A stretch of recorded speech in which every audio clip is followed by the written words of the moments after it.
1st, 6:30. For everyone's information, this meeting is being recorded by Norton Media. I'd ask anyone else to declare if they are also recording the meeting. Start with the Pledge of Allegiance. Pledge of Allegiance. To the flag of the United States of America and to the republic for which it stands, one nation, under God, indivisible, with liberty and justice for all.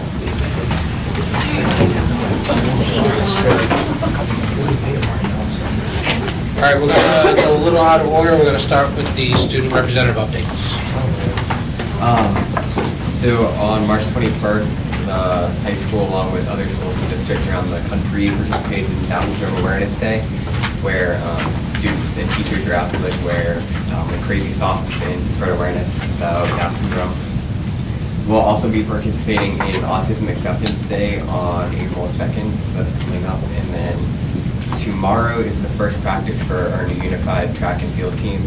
And I think we have at least around 15 people signed up for that, so that should be good. Last Friday, our seniors had a Safe Choices Assembly, which is just about making safe choices off in college and work or wherever you go. Last Wednesday, Student Council sponsored our walkout, where we had around 400 students who participated.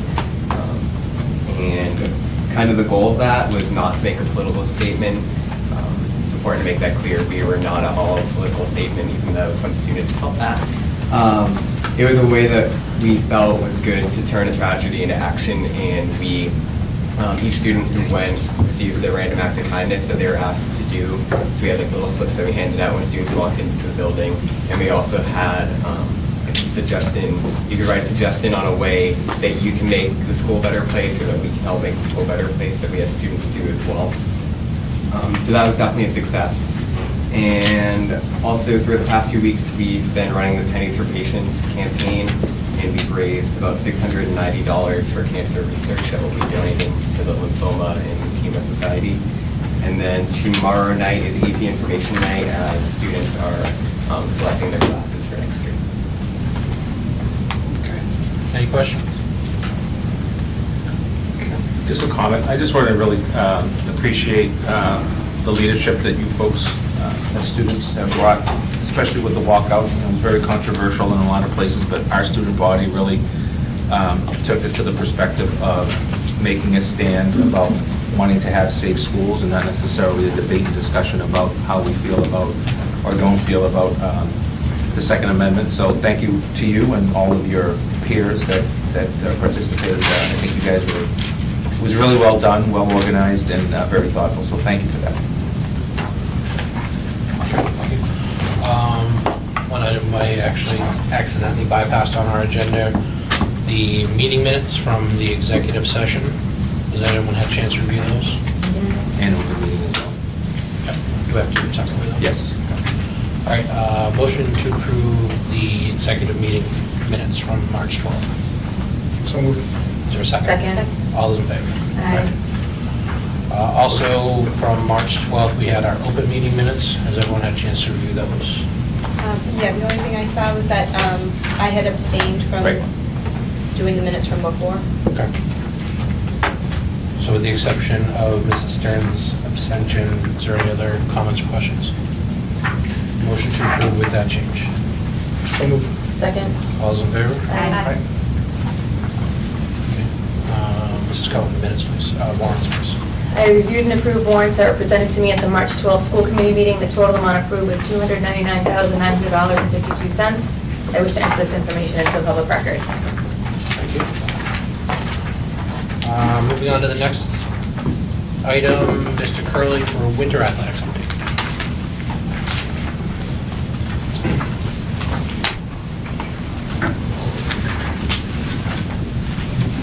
Once again, thank you to the school committee and Dr. Baeta for having me here. This past winter, we had 325 athletes participating on 17 different teams, 7 through 12. And it was a very large success, and I asked each coach to give me a recap with all of their awards and such. And here we go. So first off, wrestling. The 2017-18 Norton varsity wrestling team finished with a 25-5 record. They were the sectional D3 South sectional champions once again. They were the league runner-up in the TVL. They lost a heartbreaker to Dedham in the last match of the season. They were also the Sportsmanship Award winners, which we don't take lightly. That's a great honor for our team. And they were also the MIA Gold Level Academic Award winners, which means that their team GPA was 3.0 or higher, which is exceptional. They were led by captains Patrick Feeney and Travis Felice, and co-captains Brett Santangelo and Devin Santangelo. They had 5 TVL All-Stars: Tyler Elliott, Devin Santangelo, Patrick Feeney, Travis Felice, and Arthur O'Neill. They had 3 sectional champions: Devin Santangelo, Travis Felice, and Arthur O'Neill. 3 state place winners: Arthur O'Neill 3rd, Tyler Elliott 7th, and Dan Clapp 8th. 1 all-state place winner, Arthur O'Neill, 6th place, and he also qualified for New England's. They had 3 Sun Chronicle All-Stars: Santangelo, Feeney, and O'Neill. And Coach Coleman was inducted into the only Hall of Fame he wasn't already a member of, the New England Wrestling Hall of Fame. So congratulations to him. Our winter cheer program. This season was the most successful season for our varsity winter cheerleading yet, led by head coach Kim Burkett and assistant coach Jackie Biaggi, and junior captains Casey Wood and Emma Vandenberg, as well as Taylor Nordbeck. The team consisted of 20 girls and cheered and performed at the boys varsity team at every home game. The team competed in the Bristol-Plymouth Regional Technical Invitational and the TVL League competition, scoring the highest in the winter team's history and moving on to the D3 South Regionals at Whitman-Hanson High School, where they placed 6th overall. They also cheered and performed at the It Takes a Community Kathy Bailey Memorial Basketball game on March 9th. The following awards were given out at the conclusion of the season. Rookie of the Year went to Madison Souza, Most Improved went to freshman Abby Moon, and the MVP was freshman Michelle Smith, as well as the JFK Award winner going to Casey Wood. The team did not graduate any seniors, and they're already preparing for their next season. Fall tryouts will be held in June. It's a new rule. Boys basketball, this team was able to capture the Tri-Valley League championship on the last night of league play in a winner-take-all overtime thriller at Medfield High School. We had a tremendous crowd there with faculty, students. Truly. Peter Wiggins. It was just an amazing night. This is the program's 3rd outright TVL championship in the last 7 years. In addition to being crowned TVL League champs, the team finished with a record of 13-8, qualifying for the state tournament for the 9th time in 11 years. The team lost a hard-fought battle to Cardinal Spellman in the first round of the state tournament in Brockton. The team was led by their committed senior captains McKinley Kearsley and Jared Sicard, along with 4 other senior players: Matt Goodman, Nick Ruby, Sam Baker, and Tim Munger. Senior Nick Ruby was named first team TVL and Sun Chronicle All-Star, and junior Griffin McAleer was named the TVL Large MVP and first team Sun Chronicle All-Star. The Lancer coaching staff was also recognized by the TVL and in the Sun Chronicle, meaning Coach Liv was Coach of the Year in the TVL. The TVL Large champs were especially grateful for the unfailing support they received from their dedicated cheerleaders led by Coach Burkett and the NHS administration led by Ms. Lafayette and myself. So thank you to Coach Lip for that. The support of fans and parents during the TVL championship season was just incredible. Girls basketball, they finished 8-12 this season. This is the 2nd best record in the last 20 seasons for our program, following up last year's tournament season. The team averaged the 3rd most points per game for any Norton girls team since 2000. Most importantly, the team GPA was a very respectable 3.4 at season's conclusion. The season was highlighted with quality wins over tournament teams and great lessons in 1 possession losses to tournament teams.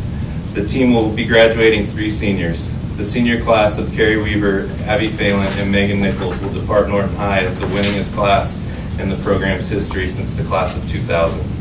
A few individual notes: Megan Nichols and Abby Phelan were both named Tri-Valley League and Sun Chronicle All-Stars. Megan finished the season as the 8th leading scorer in the league, averaging 13.3 points a game, to go along with her impressive 9.1 rebounds per game. Abby finished the season as the 5th leading scorer in the TVL, scoring 331 points. This is the 4th most points scored by an individual in a single season in the program's history. Abby will also leave the program with the record of most points scored in one game with 31 points. She graduates with 914 points in her career, which places her 5th all-time in Norton history. Our swim and dive program, the past season was a rebuilding one for the aquatic Lancers, as their top 3 and 6 of their top 8 athletes from the previous season graduated or did not return. However, there were some bright spots, including senior Emily Caprini, once again scoring highly in 2 events at both states and sectionals, and her teammates, junior Emma Viglas and freshman Anya Revere, joining her in the postseason. Caprini was TVL champion in the 100 free and runner-up in the 200 free. Junior Calman Baker led the boys squad, qualifying and scoring both at sectionals and states, and setting new team diving records for 11 different dives. Calman's feat kept the team streak alive of breaking at least one team record every season for 5 consecutive years. Calman was also 3rd at the TVLs. The team's development of younger and newer talent was encouraging, with many of the new team members, including 2 football players, consistently improving on their times throughout the year. The team is making a big recruiting push for next season, so if you want to swim, please get out there and help Coach Easter. Gymnastics, in their inaugural season, was a huge success. There was immediate interest, led by Coach Debbie Reedy, with 19 girls registering for her first-year program. Although the team record was only 2-4, the team consistently won vaulting and floor exercise events. Zoe Duran represented Norton by qualifying to the state individual all-around championships. This meet is made up of the top 40 all-around gymnasts in the state. This was a particularly large achievement, considering that Zoe is only an 8th grader. The team roster was made up of predominantly underclassmen, so the future looks extremely bright for our gymnastics program. And finally, our 2 indoor track teams. The boys team finished off with 6 wins and 3 losses for the season in the TVL races, but had many successful individual performances at the larger meets in Boston under the direction of new head coach Alex Evans. At the TVL meet, the boys placed 3rd, and Ian Pereira was the TVL champion in the 300 meter. At the small high school state meet, Paul Wisnauskas finished 9th place in the 100 hurdles, and the 4x8 team of Austin Carroll, Ethan Tatro, DJ Nahil, and Pat Bingle finished in 4th.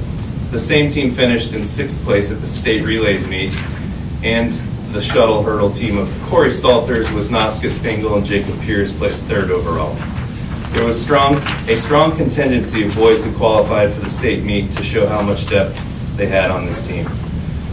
Bingle, Peter Rivard, and Paul Wisnauskas all participated in the state pentathlon after the season ended. Ian Pereira was named to the TVL first team, and Pat Bingle, Paul Wisnauskas, and Austin Carroll were named to the second team. Our girls team finished with an impressive 6-3-1 regular season record and finished 6th place at the TVL meet. Also 6th place at the state meet under the direction of also a new head coach, Becca Sargent. Senior Julia Palin had a strong senior year, making 5 school records and won the state title for the 1,000 meters. Finished 1st in the 800 meters at the TVL meet and was part of a state-winning 4x8 relay team with Bella Petrosevich, thank you, Hannah Delea, and Katie Bradley. Petrosevich made new records in the mile and 2 mile and was the fastest freshman miler in the state of Massachusetts. Freshman Michaela Whiteside had an impressive season, throwing shot put, placing 3rd in the TVL, and was the top freshman thrower for all of the state small schools. Senior Mary Diesel participated in the pentathlon after the season ended and placed 34th out of 130 girls. Palin and Petrosevich qualified and went on to the New Balance National Meet in New York City for the 800, that would be Julia Palin, in the 800, where she placed 15th in the Emerging Elite Racers. Bella qualified for the freshman mile and placed 20th overall. Palin was named to the TVL first team All-Star team, and Whiteside and Petrosevich were on the second team. And currently we have 300 student athletes that are enjoying this nice warm weather for the start of spring sports. And we're on our way, and I think our first competition is Thursday, where we host Braintree and boys volleyball. So we are moving on. Go Lancers! Thank you. I'll be there for all the, I'll be there. Any questions?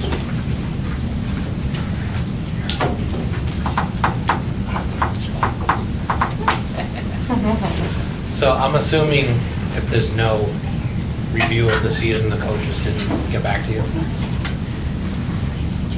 That's correct. Just clarifying. I can do it. No, that's fine. There's some more. Well, I thought there was 17 sports, right? Hockey. But 7 through 12. Okay. High school So, hockey. High school hockey, I was thinking. It's hockey. Middle school. Okay. All right, move on to the next agenda item, recognition of our DECA students. This is, I don't want to put Pilon. Pilon, yep. Yes, got it. It's a tough night for names. Yes. I know. So thank you for having me once again to recognize these DECA students. It's a great group of students we had this year. We have 6 going on to nationals, 3 who qualified, and also 3 going in leadership positions. So it's a very tough thing. I mean, they start out at districts and then they go to states, and they organize all their own study groups, a lot on their own to help them prepare for this. Bobby's been in this since he was a freshman, and he actually qualified for nationals his first year as a freshman and also a sophomore, and had something bigger and better to do last year, so didn't go, but he's back again this year. So we hope the 3 students we have going, competing in their categories will do great down there, and the 3 who are going to leadership will also learn some valuable skills while they're down there. So, anything you want to add? It's been very good, and super support from the parents. So also very, very supportive. We've had a couple of them going with us on state trips a couple years in a row. And so very, very supportive from the parents and the administration as well. So it's a good opportunity for them to learn a lot of these soft skills that employers are really looking for now. And so helps push a lot of them outside their comfort zone. And the officers we have been great this year. A lot of them that we have as DECA officers, I also have as senior class officers. So been working very closely with this group of students for almost 4 years now, and it's been nothing but a pleasure. So, good job. Congratulations. Good job, Bobby.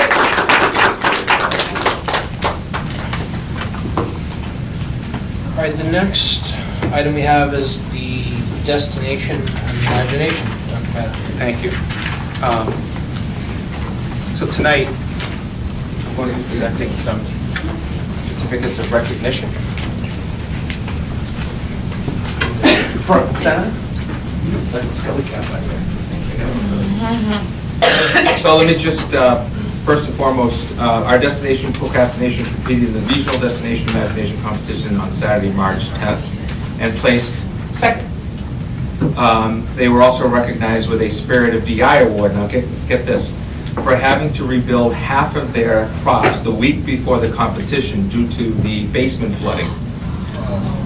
And what they were recognized for is keeping their props at a caliber comparable to the other teams. So think about all the work that goes into this, and then everything kind of like went away in some storm, and here we are. So I'd like to recognize tonight for certificate of recognition for second place finish in Spirit of Destination Imagination Award at the Destination Imagination Competition to Sean Graham and Anne Marie. I was been practicing. You said it better. Lily McKay and Samantha Graves. Congratulations and well done. Thank you so much. Come in front of the podium. Come in front of the In front of the podium, podium. please. All right, in front of the podium. I look better behind the podium. No, you're in. You're in. Come on.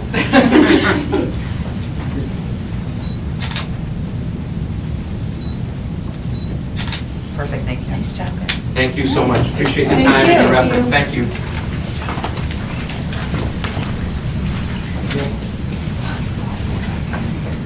All right, congratulations, guys. We continue to have great things going on in our schools, and we'd like to see them just as much as everybody else. The next item we have is the coordinated review program. Do you want to go back to science? Science. Sorry. Yes. Any order you'd like, Mr. Chair? Yes, she's here. Sorry, I'm going to step ahead of myself. Ms. Bukowski, MCAS changes at NHS. Yes. And Lighthouse.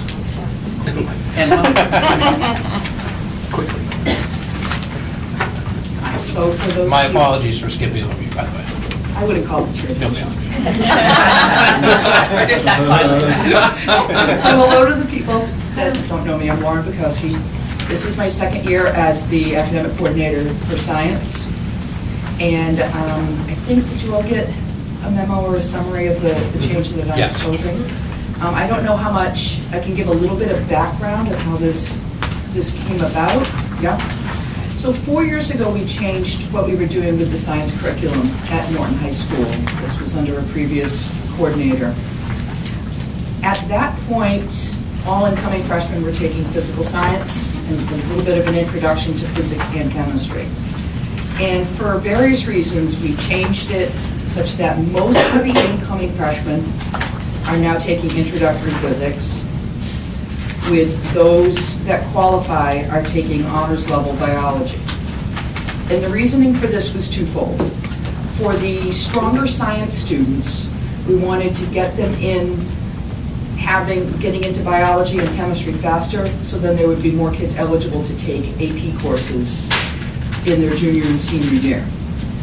For the students who science was not their forte, what we discovered is that they were taking biology, maybe taking chemistry, and they were never touching physics. And we really want everybody to graduate. We discovered we were producing a lot of biologists, but not as many well-rounded science students. We'd like to see everybody graduate having at least touched on physics, chemistry, and biology. So by doing this, these incoming freshmen were taking what is called introductory physics. This plan for this MCAS change this has been the plan all along. We just wanted to wait a couple years to implement it. We wanted to get our physics teachers comfortable with teaching this curriculum, work out any kinks ahead of time. And then things got put on hold a little bit because there's been some changes in personnel. But I felt this year that we were ready to go through with this. Next year we have all returning teachers. We have a strong staff who's familiar with this curriculum. You've got the memo explaining, my other reasons for it. And I just felt like this was the time to go forward and do this. So just to clarify, all freshmen will now take the science MCAS. So whether they're enrolled in a physics class, they'll take the physics MCAS exam, and if they're in bio, they'll take the bio. Exactly. And I see this as having a few advantages that I outlined to you. It has disadvantages. Every plan that we have does. One disadvantage is that with all freshmen taking it, they're taking it a year younger, with a year less maturity. And I don't know what that necessarily is going to do to scores. I did a little bit of research today, went on to the DESE site. In 2017, throughout the state, approximately 40,000 students took the biology MCAS, and approximately 10,000 took the physics, so about a fourth. Receiving proficient or advanced, 75% of the students taking the bio and 73% of the students taking the physics. So that's quite comparable. A little bit here or there. I wouldn't be terribly surprised to see the numbers of the advanced drop just a little bit because it will be freshmen taking it instead of sophomores, but I think the advantages that I outlined outweigh that. And just to give you an idea, some other schools in the area that do the physics, Swansea does, Sharon does. Interesting, Easton does a split. between biology and physics. And their students that took physics, 81% got advanced or proficient. Of those who did the bio, 44% got advanced or proficient. So I think it's a very comparable test in terms of what we'll get for passing rates.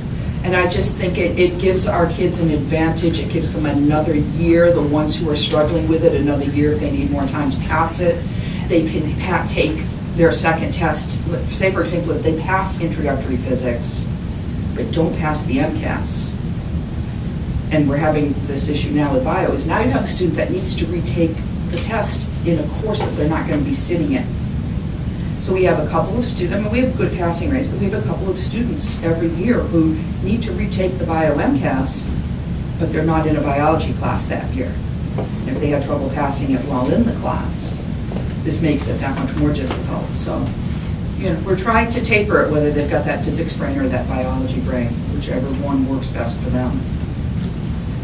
And just to be clear, so if they passed it in 9th grade, they wouldn't have to take it again in 10th? Correct. They just need to pass. Science is a little different from the other two. There's chemistry, physics, biology, or technology.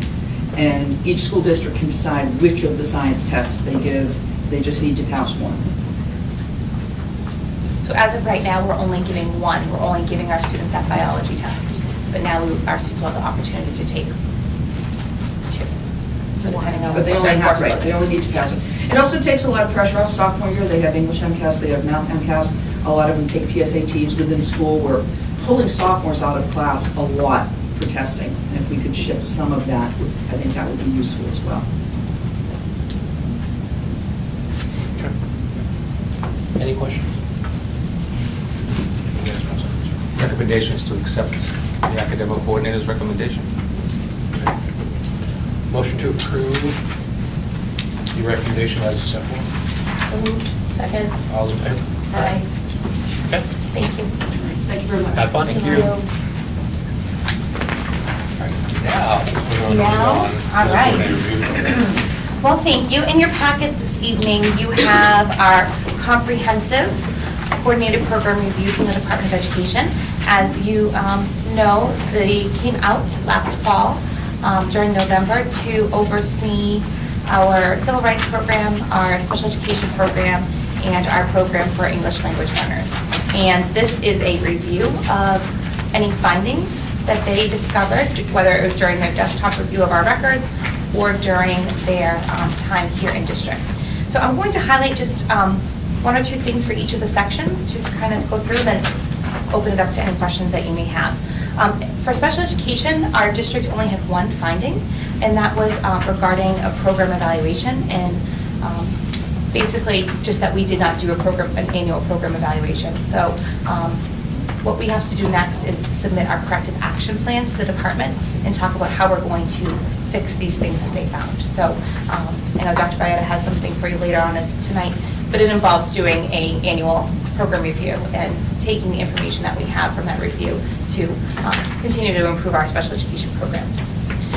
For civil rights, one of the biggest issues that we had was simply around our policies and some of the language that were in our current policies. And as you know from later on tonight, we are in the process of going through and reviewing all of those policies. For example, one of the findings that hit us more than once was that our notice of non-discrimination actually does not include the housing status of students as part of that non-discrimination notice that we put on all of our documentation. So we, as a committee, will need to review and reapprove a discrimination notice that includes the homeless status for students. And then for our ELL programming, one of the biggest challenges with educating some of our English language learners here in a district like Norton is that we're a small district. We have about 30 students that qualify as English language learners, and those 30 students speak 14 different languages. And then the levels of proficiency vary greatly. So the biggest challenge for us, a few of them were just small little form changes that we needed to do to align with the department's recommendation. But the biggest challenge for us is the creation of that ESL curriculum. For the ESL curriculum, you need a curriculum that is pre-K-12, aligned to the primary content area, and for all levels of language proficiency, which is a huge undertaking for a small district that only has a few students. So that is something I actually met with our English, our ESL teachers this afternoon, and we have a plan to put that in place for September. So those, I would say, were probably the three primary findings that we talked about. The corrective action plan is actually due to the department tomorrow. Mrs. Sullivan and I have it ready to go, and hopefully they will be able to turn that back around to us in a timely manner so that we can get started on fixing a few of these issues. What was the timeline? The timeline's tomorrow? Yeah. It took a long time for us to get the report. I'm not sure why we should meet a deadline. Well, once you receive the report, you have 20 days to get your corrective action plan back to the department. Maybe it'll be a snow day tomorrow or something. I'm a little bit more of a Check rule the follower weather, and it's apparently than 48 anybody and else. partly cloudy. It's always bothersome to me. I only say that to Yeah. go on the record to say that these are the things where doesn't matter if you're a district with 20,000 students or 2,500 students, you have the same timeline to turn things around while we're in budget season and preparation for MCAS season, which is now online, as I get back to my staff to prep for and get us ready to do, not only in the classroom and support staff, but also administrators who are literally 9 pages into setting up tests for the state. So. The other thing to note when we had our final interview with the department was that we are the last cycle of schools that had to go through the process in this way. They have now simplified it even more. So all of the districts that come after us do get to benefit from the challenges that we had. But maybe we'll get that benefit in 6 years when it's our turn again. So if you have any questions about specific findings, I'd be happy to answer them for you. Does anybody have any questions? Yeah, I haven't been in, but I don't bother with it, so. We can move on. I didn't see any stickies, so. Did you save your stickies for later? You can't fight the man. That's exactly where I It's am. just not worth it. And it's interesting because some of the recommendations that the department has for us are the opposite of what MASC has for us when we sit down to go through our policy manual with them. So it is challenging because you need to jump through the hoops of the department's requirements, but at the same time, we're trying to align our policies to the legal requirements and state law versus federal law. It gets the areas are a little bit gray. Yeah, the part that's frustrating for me is that we just went through NEASC at the high school where we were a pilot for the new way of doing it. And even though it's very time consuming, it actually cuts some time from prior reports. It would have been appropriate, in my opinion, for us to go through the pilot program and being one of the first districts to do it the new way since it's kicking off in Absolutely. 2 months. So, but that's not the way it's done. We have to go with the man, to quote you, go with the way that it's done. So. Thank you.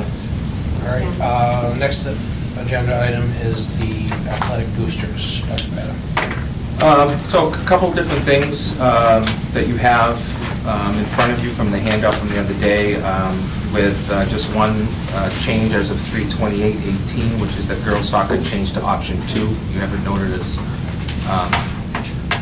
as 1, so it's now noted as option 2. But I do think, in talking to some of you, based upon some of the stuff that's out there, I think it's really, really important for us to bring this discussion back to day 1, which was the whole concept that the reason we had this discussion is my significant concern for the integrity and the liability to the district of how funds are raised and expended.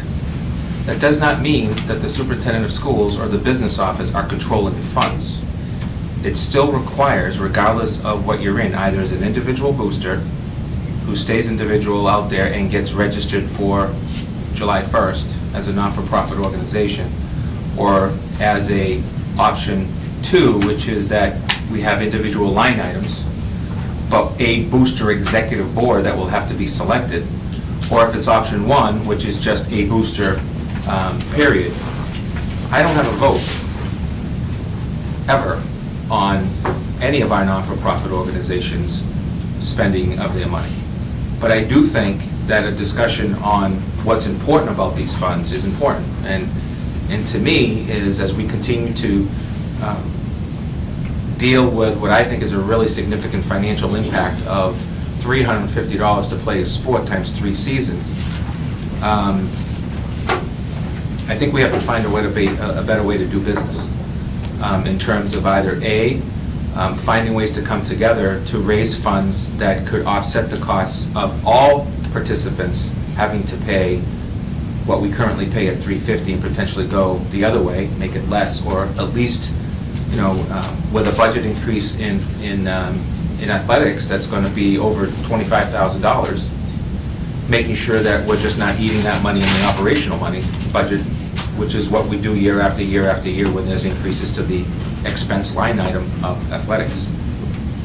And I say that only because I think that, some folks are not mindful of what the original intent here was, which is I have a responsibility to the school committee as the superintendent that wherever the funds are coming in, that they're coming in through a process that's legal. And yes, I've had to deal with mismanagement of funds since I've been in this district as it pertains to nonprofit, non-registered organizations. And I don't want to move forward continuing to do that, regardless of how trustworthy I think they all are and how much support they give our student athletes. And I think that's an important part. And I also think it's the practice that we should utilize for using our logos and all of our materials that are used. Our office still gets phone calls about, is this a true fundraiser? Is this a true organization from those groups that can't present a tax ID? The old ways of doing business, this was way back when I was still a teacher and a coach and advising in the 90s, it was easy that we would just call the town hall or the business office and get a tax ID number, regardless if it was the right way to do it or not. You can't do that anymore. You just cannot do that. So before you are some thoughts that I have in this process. Our booster individual parents, some of whom are here tonight, and others that have called, they're dying for final direction so we can move forward, whatever it's going to be. I think everybody's at the point right now of just tell me what you want, if you will. And I'm ready to do that. Based on the results that you have in front of you, if you counted, for example, some of the tracks as a girls' team and a boys' team, so they get 2 votes, if you will, because they're each their own varsity sport, you'd have currently 2 at choosing option 1, which is 1 booster. Current funds would be placed in the line item until they run out, but it would be all run by 1 executive board. 2, there are 12 teams choosing that, which is 1 booster with 1 governing body, but individual line items per sport kept for expenditures for that sport, and a fee placed on the individual line item provided to the 1 booster to be determined. Or option 3, of which there are 4 programs, which is actually also our 4 most independent, which would be football, wrestling, cheering, and then girls softball is also part of that. And that would be to provide the school committee with a tax ID number by July 1st, June 30th, July 1st for the following year. A couple clarification questions that I've been thinking about that have come up as question is, if you go with option 2, we've clearly have defined an executive board. We clearly have defined that the money raised by that team goes into their own line item for appropriate expenditure and process, which would have to be developed. And there would be some type of a general charge to that sport back into the 1 boosters. But really the big thing about the one booster is a way for that 1 booster to be the big business connection, if you will, and to allow for the teams to still have their, what I would call the socialization fundraisers of a team car wash, a team fundraiser that really brings a team together as a way to support the needs of that team. The second part that I think, or the third part that I think is really important is how the priorities of the needs are developed, besides a banquet and what kind of awards and gifts and so on and so forth are being provided. What is the school department's responsibility going to be for those things versus what are going to be the in-kind matches by the school department? An in-kind match may be, we don't charge for the custodian, for example, so that we are utilizing that money maybe coming out of the 1 booster or a different account, or a gift account even. And these are just examples. I'm not suggesting it has to go that way. But that governing body would have to make some determinations on that. So how does that work? Well, if we currently have teams that have non-for-profit tax ID identifications already taken care of, they could still utilize those in the line item, as a line item. For those who don't, that new governing body could get their own. More than likely, what could happen is that one could close out and have a name change that allows for it to go to the one booster. That's happened before in other organizations here in town and actually in the community I live in.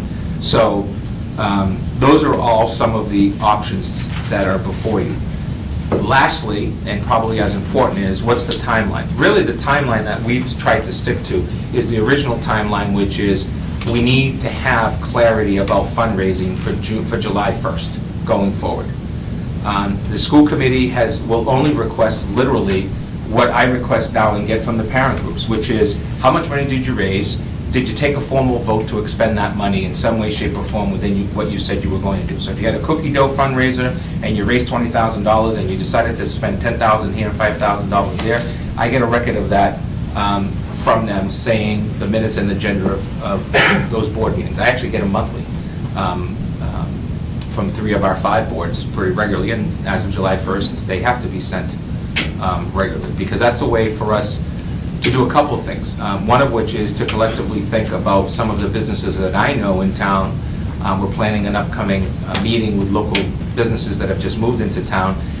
We have a commitment from one local business to increase their donation to the school department, which can either be offset into total facilities or split facilities and athletics.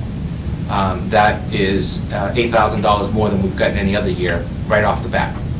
That's a significant amount of money, $8,000. So if they decide to gift it that way, then we already know we got something moving in one direction. Again, if they decide, not me. So those are the types of things that we want to do to benefit. I can make some connections for that executive board with local businesses, but they're going to have to be the ones who actually do the work, because it's actually not the right place for the superintendent to be in, or even the building principal. I do think that the building principal and the athletic director need to be involved as members who attend that ex officio. They don't have to have voting rights, but they should be able to attend a board a meeting and be able to articulate the needs of the athletic department as it pertains to that sport or all of the sports. Now, I have 2 questions. The first one being, with option 1 and option 2, ultimately option 1 is temporary. Correct. Once that runs out, it then rolls into option. Yeah, this was an intent of a question that came up, which was, I like the one booster idea, but if I have $2,000, I just don't want to give that to everybody. Yeah. Of which the counter became, you have the one booster, you keep the money in your line item until it becomes a 0. So there's no pooling it.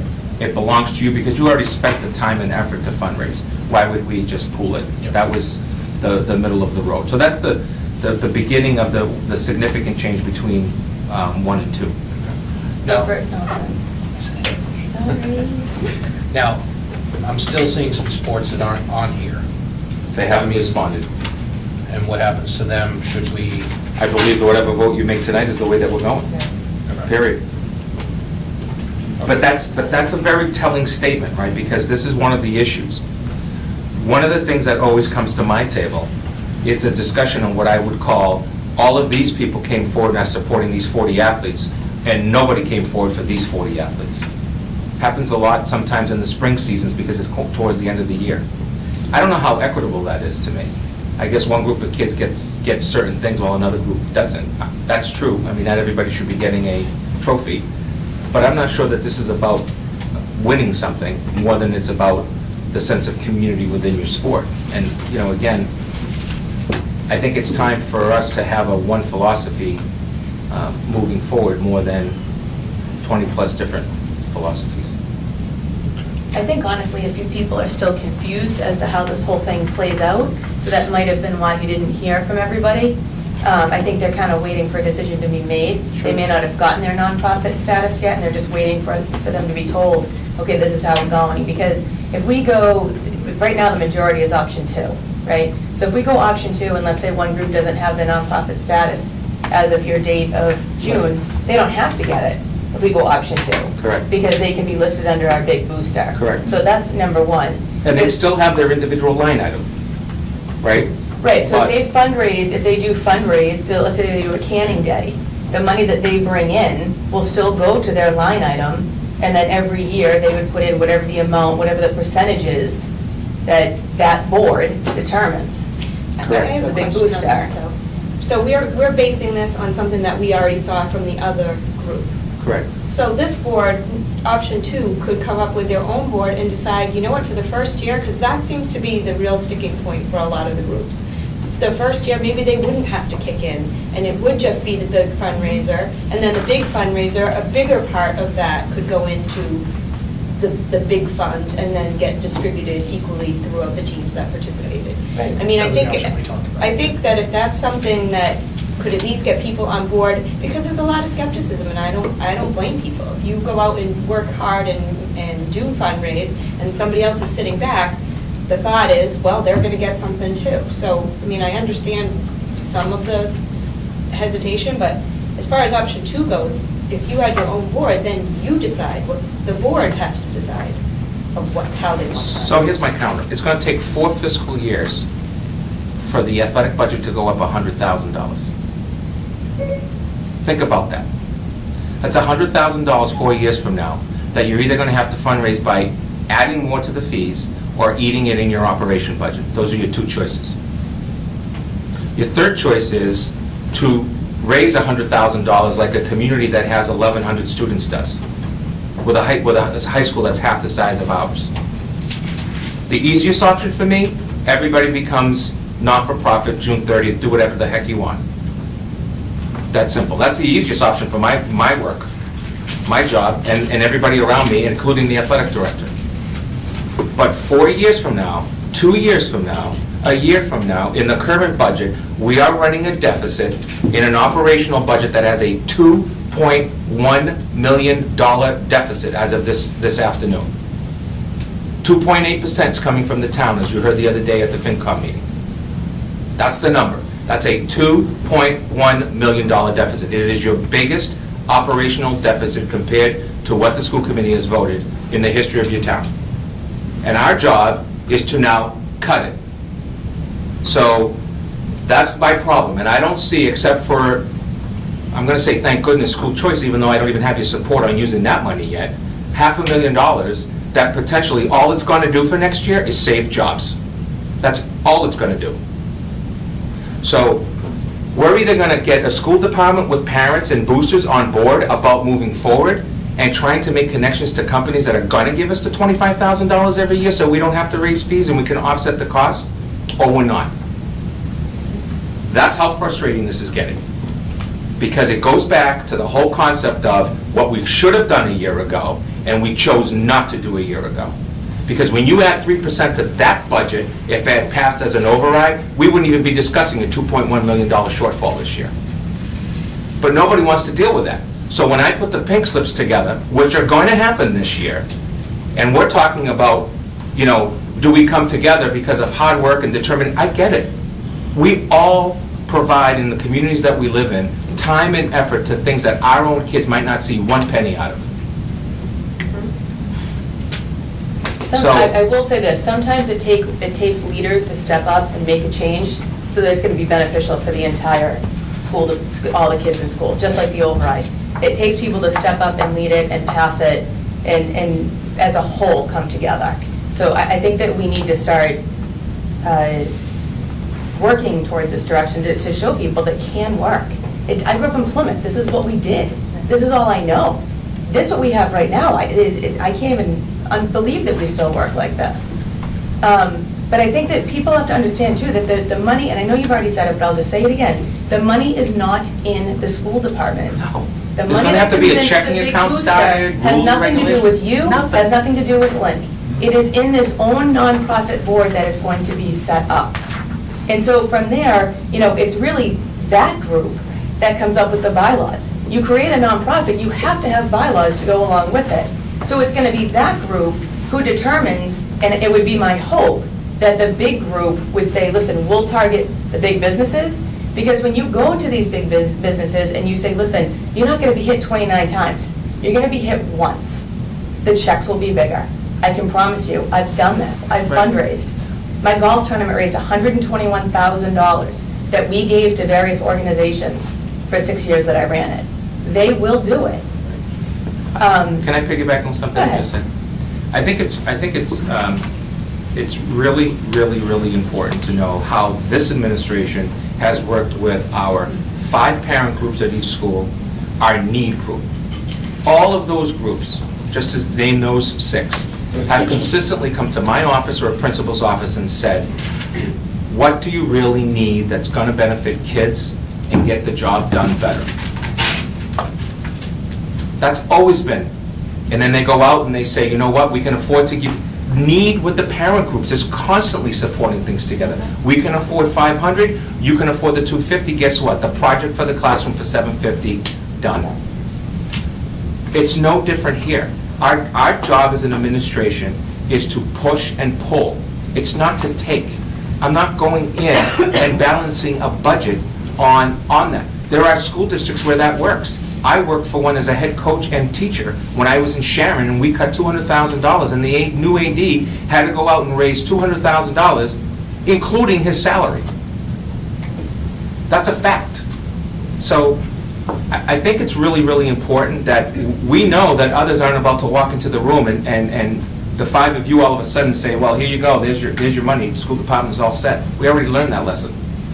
So to me, it's about organizing us, moving forward, sense of community. Sense of community, I think, is really important here. Not just sense of this sports community, sense of our athletic community. Maybe getting more kids to participate, maybe getting more kids to participate in a different way by attending sports events. It's like me. That's right, Peter, just like So you. just to move forward, once we vote on this option, who's going to drive setting up this nonprofit? I will. I'm going to drive it by Okay. finding the 2 or 3 people that I need to do it. Okay. And they will be independent of me, but I'm going to call their doors, I'm going to knock, and I'm going to say, I need you to do this. I think the easiest option, honestly, I just went through it myself with my own nonprofit, is to get one who wanted option 2, who has their own nonprofit, change the name, change the board of directors, and that's it. Right. You're done. Yep. Well, I mean, I think it's important that all the boosters have a voice. So, I mean, we can sit here and make our recommendation, but it can't, this new booster club, if that's the way we go, can't be made up of just soccer parents or just football parents, not football parents. The goal track should be- parents. Like, you should have one person from each sport. Correct. The goal should That be- way they're advocating. The for goal the should be sport. that those sports all have one person who volunteers, and within that entire group, you create an executive board. That's the typical way of doing business. Almost every nonprofit that I know, that's the way it's done. You're either a board of directors member or you're executive board member, or you bring in some people to help run the fundraiser, so on and so forth. We can help to organize that. I've got some leads on a couple of names who are current booster parents that I would think with the right support, we will support it. We will provide the space, we'll make phone calls, we can't run it. And it's an independent board, just like the 5 of you are. You either agree with me or disagree with me, I make the recommendation. In this case, it's a board of directors and an executive board. And I think we have some people that would want to see this work. Yeah, I agree. As parents sitting on school committee, are we allowed to be on this? Yes. Okay. Add one more thing to your list. All right, any other discussion? So, yeah, no, I know, I understand. So when I look at this, I mean, 3, even though you say 3 is the easiest for you, to just say, here's 3, it's done, it's not a realistic option, quite honestly. Agreed. I mean, for me, it's a dereliction of duty to say, yeah, which one, you guys do what you want to do, that doesn't make any sense. 1, well, I think 1 is probably an okay option. I think it doesn't address some of the fears that people have. I think that's why you're seeing so many people voting up 2. My question on 2, and so to your point earlier, so we did have a discussion about kind of grandfathering you plan. So the first year would not be a fee year. Right. It would be a year to just establish it, go out, et cetera. The second year, so not, obviously this year nothing happens. The next year, establishment, the year following that, they would actually go out and charge each of the individual, what I call sub-boosters, some fee. One question I have on the fee, I think we had discussed earlier about a percentage of what they're taking, and the more I think about that, the more I'm not sure that that is the way to go. I think we either want to charge some de minimis amount, or charge some amount that is the whatever percentage of the least of the boosters. And the reason I'm saying that is because if I think like I think these people are thinking, some of them are going to say, wait a minute, we're raising whatever, we're raising $10,000 and you're taking 500 of it. Those guys are raising $1,000 and taking 50, and it's just not fair. So while my earlier suggestion was that any money that they put into that bigger booster club goes right back to them in the form of fee mitigation for that athletic endeavor only, I think that might get a little bit kind of murky. Sure. So it might be easier to just say 500 across the board. It's still not 100% fair because some sports have 10 kids and some have 50. But it's at least a little bit more equitable, I think, than simply a Well, across the board I percentage. think it's really important to remember that, you know, as a recommendation to that new executive board, that we're suggesting to them that the idea of having independent line items, that the understanding is also something. I think those people are going to have to come together and really figure out what that means. Well, the reason I say just some de minimis amount is because I don't know that it's necessarily all that important for them to kick in to the larger. Correct. Larger booster. I agree. I think I the larger agree. boosters actually is there for something different. And quite honestly, if it's not going out and getting those, you know, $10,000, $20,000 donations, you know, the fact that whatever gymnastics kicked in $250, that doesn't really mean much, quite frankly. Like, that's not the point of it. So I'm almost of the mind to just say waive that altogether. Well, I think that our vote is for option 1, 2, or 3, and I think that if it is 2, it's the board who has to come up with what. Yeah, they're going to work their We way. were talking about saying it as part of the vote, because this is how we're going to set it up. But no, you're right that their board will decide what their bylaws are, absolutely. But on that note, I do think that their board may want to decide what their bylaws are, but I think that we absolutely should have some kind of a mandate, and hey, listen, here's a perfunctory list of things that are approved for you to use these funds for, and more importantly, here are things you cannot use them for.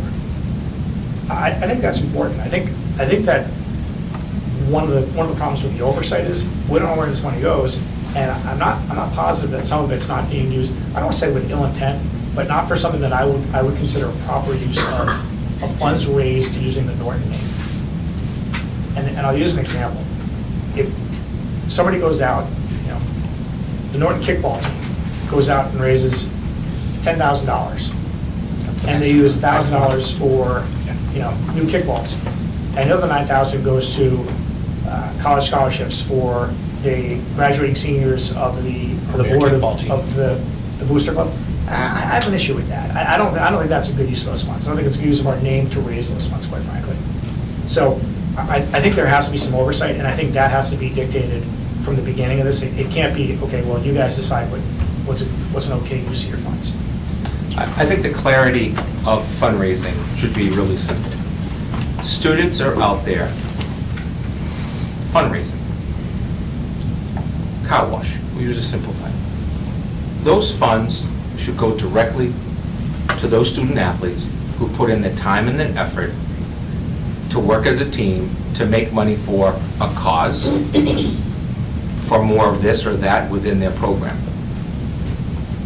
And to me, that makes, when you're strapped for money, that makes a lot more sense than, I mean, we're charging our athletic programs custodial costs to use our facility from the money that the kids are fundraising and or charging the parents for their dinner night. This is the same argument that we have with National Honor Society. Please consider joining. Oh, by the way, give me your $50. Those are the things I want a booster to say, all teams have the right to this. We will offset that cost as a large booster. You don't have to worry about that custodial cost. We're gonna give the school department their money, or we're gonna have an agreement of some sort with the school committee, or something that takes all of these independent sports and gives everybody the same equity. That's one. I think the second issue that is really important is that there are things that are, I'll call them the bling, for lack of a better phrase, that some teams get, that some teams could never get. The warm-up, is it swag? I call it bling. That's just a difference. Well, the kids call it. Bling is the Bling, swag. You guys call it swag, I call If it. you want to find, ask Bobby, he'll tell you what the real kids are. Whatever the word is, whatever the word is. Swag. My point is that, my point is, I want all of my teams to have swag. Exactly. I want all of my teams to walk onto a field and everybody go, you know what? They put in time and effort through their booster club to make sure that that's the latest equipment, or the best of this or the best of that. Why do we always aim for C around here? That's what we do. Right? Stop aiming for Not C. anymore. Go for We the can change gold. that. And if we can't get the gold, then we work harder the next time. We can change that. We can change, we can absolutely change that. I'm talking to the choir. But the fact of the matter is, it's not about controlling the money. It's about having a process that gives equity and access to all of my student athletes and all of the new students. I mean, we have an entire middle school parent group that's totally run by parent fees. There's people out there that still think that we take operational money from the budget that you vote to pay for middle school sports. The answer to that is zero. It's 100% paid for by parents. So if the soccer team costs $4,000, $5,000, parents are paying for that. What do? We become the business agent because it's easier for them. We've had years where we've had to go back to that group and say, hey, you're $100 short. Where's it coming in? Because we've never run a zero. We've never run a negative in those budgets because we can't. So I think we have people that are interested in this. I think we have people that want to see this grow. I think we have businesses that want to give us a check for $5,000 instead of $2,100 checks. I think they're going to double over time. I think we'll get companies to give us a doubling of that. Like I said, we have one right now that's working with us that they are seriously contemplating an $8,000 donation to the athletic program. We're meeting with them again next week. But not only the businesses, though, if you run, for example, a golf tournament, and you know that it's going for the big booster, and you go out to all the sports families and say, hey, listen, if you participate in this, you know, we could reduce sports fees, we could get the swag for the kids. I mean, this is what it's going for. So instead of having just, you know, certain families come out there and involved in that one sport that a golf, like a, you know, I don't want to name a specific sport, because then I'm... Kickball. If We don't have that yet. If you It's have coming, though. a golf tournament for kickball, and just the kickball families come out, instead of having it for all sports, you're going to get more people attending. You make more money. Hull's parents at the presentation, the other sports cover the football parents So they can watch the kids. so they can go watch their kids, even though those soccer parents are the ones that are selling the popcorn and the candy. Right. All done for one reason, to allow you to go see your child play. It's community. Yeah, okay. So I think we've had enough discussion. All right, so can I, Guess not. I'm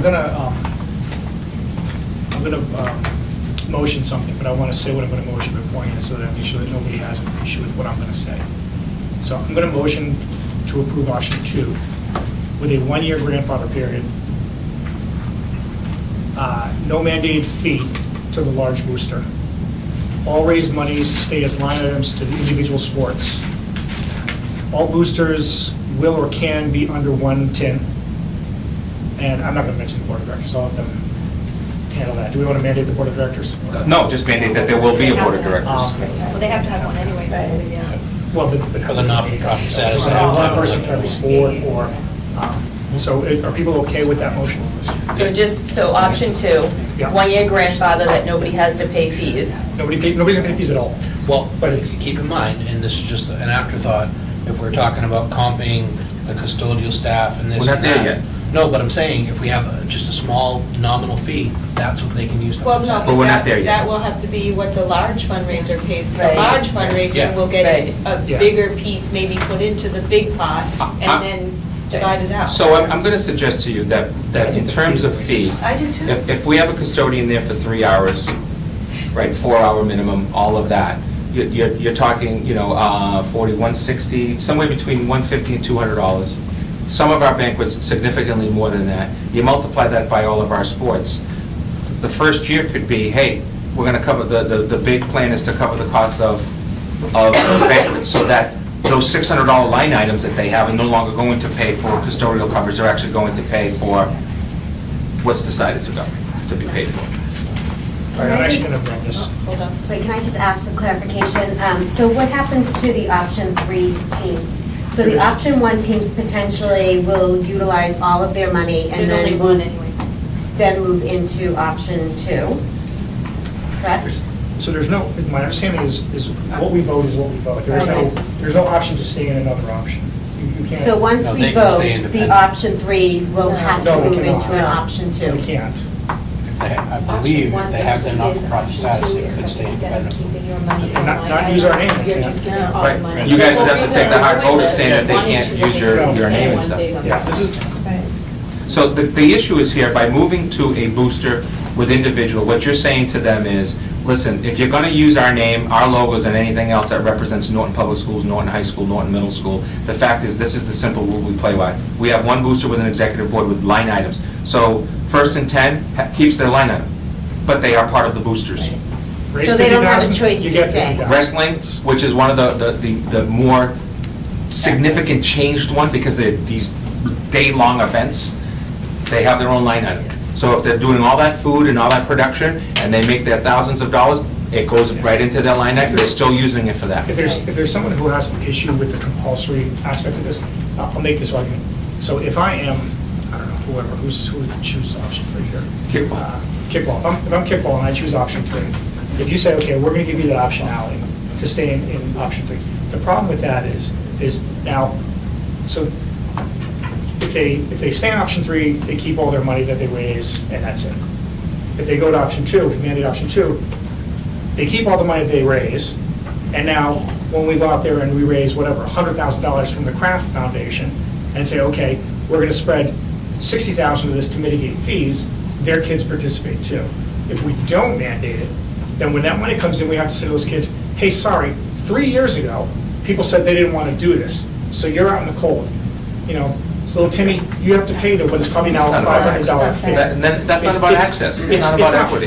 It's not fair. I mean, I can understand. And kids shouldn't hurt because of it. Yeah, I don't want to hurt kids 2, 3, 4 years from now because somebody wasn't good at math. I mean, that doesn't make sense. All right, let's continue with your motion. Mr. Moss. Okay, so after talking to Kathleen about this, I think actually the grandfather period is not relevant because we're going to say no fee anyways. Right. So it doesn't really matter. So motion to approve option 2, no mandated fee to the large boosters. All raised monies by the small boosters stay as line items to those individual sports. All boosters will or can be under one tax ID number. No fees for the first year?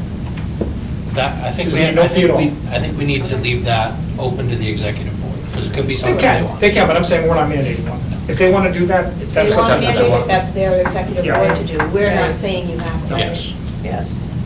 as long as that is clarified, that we're not saying anything to do with the fees, the executive board has their work cut out for them, they can decide what their establishment is.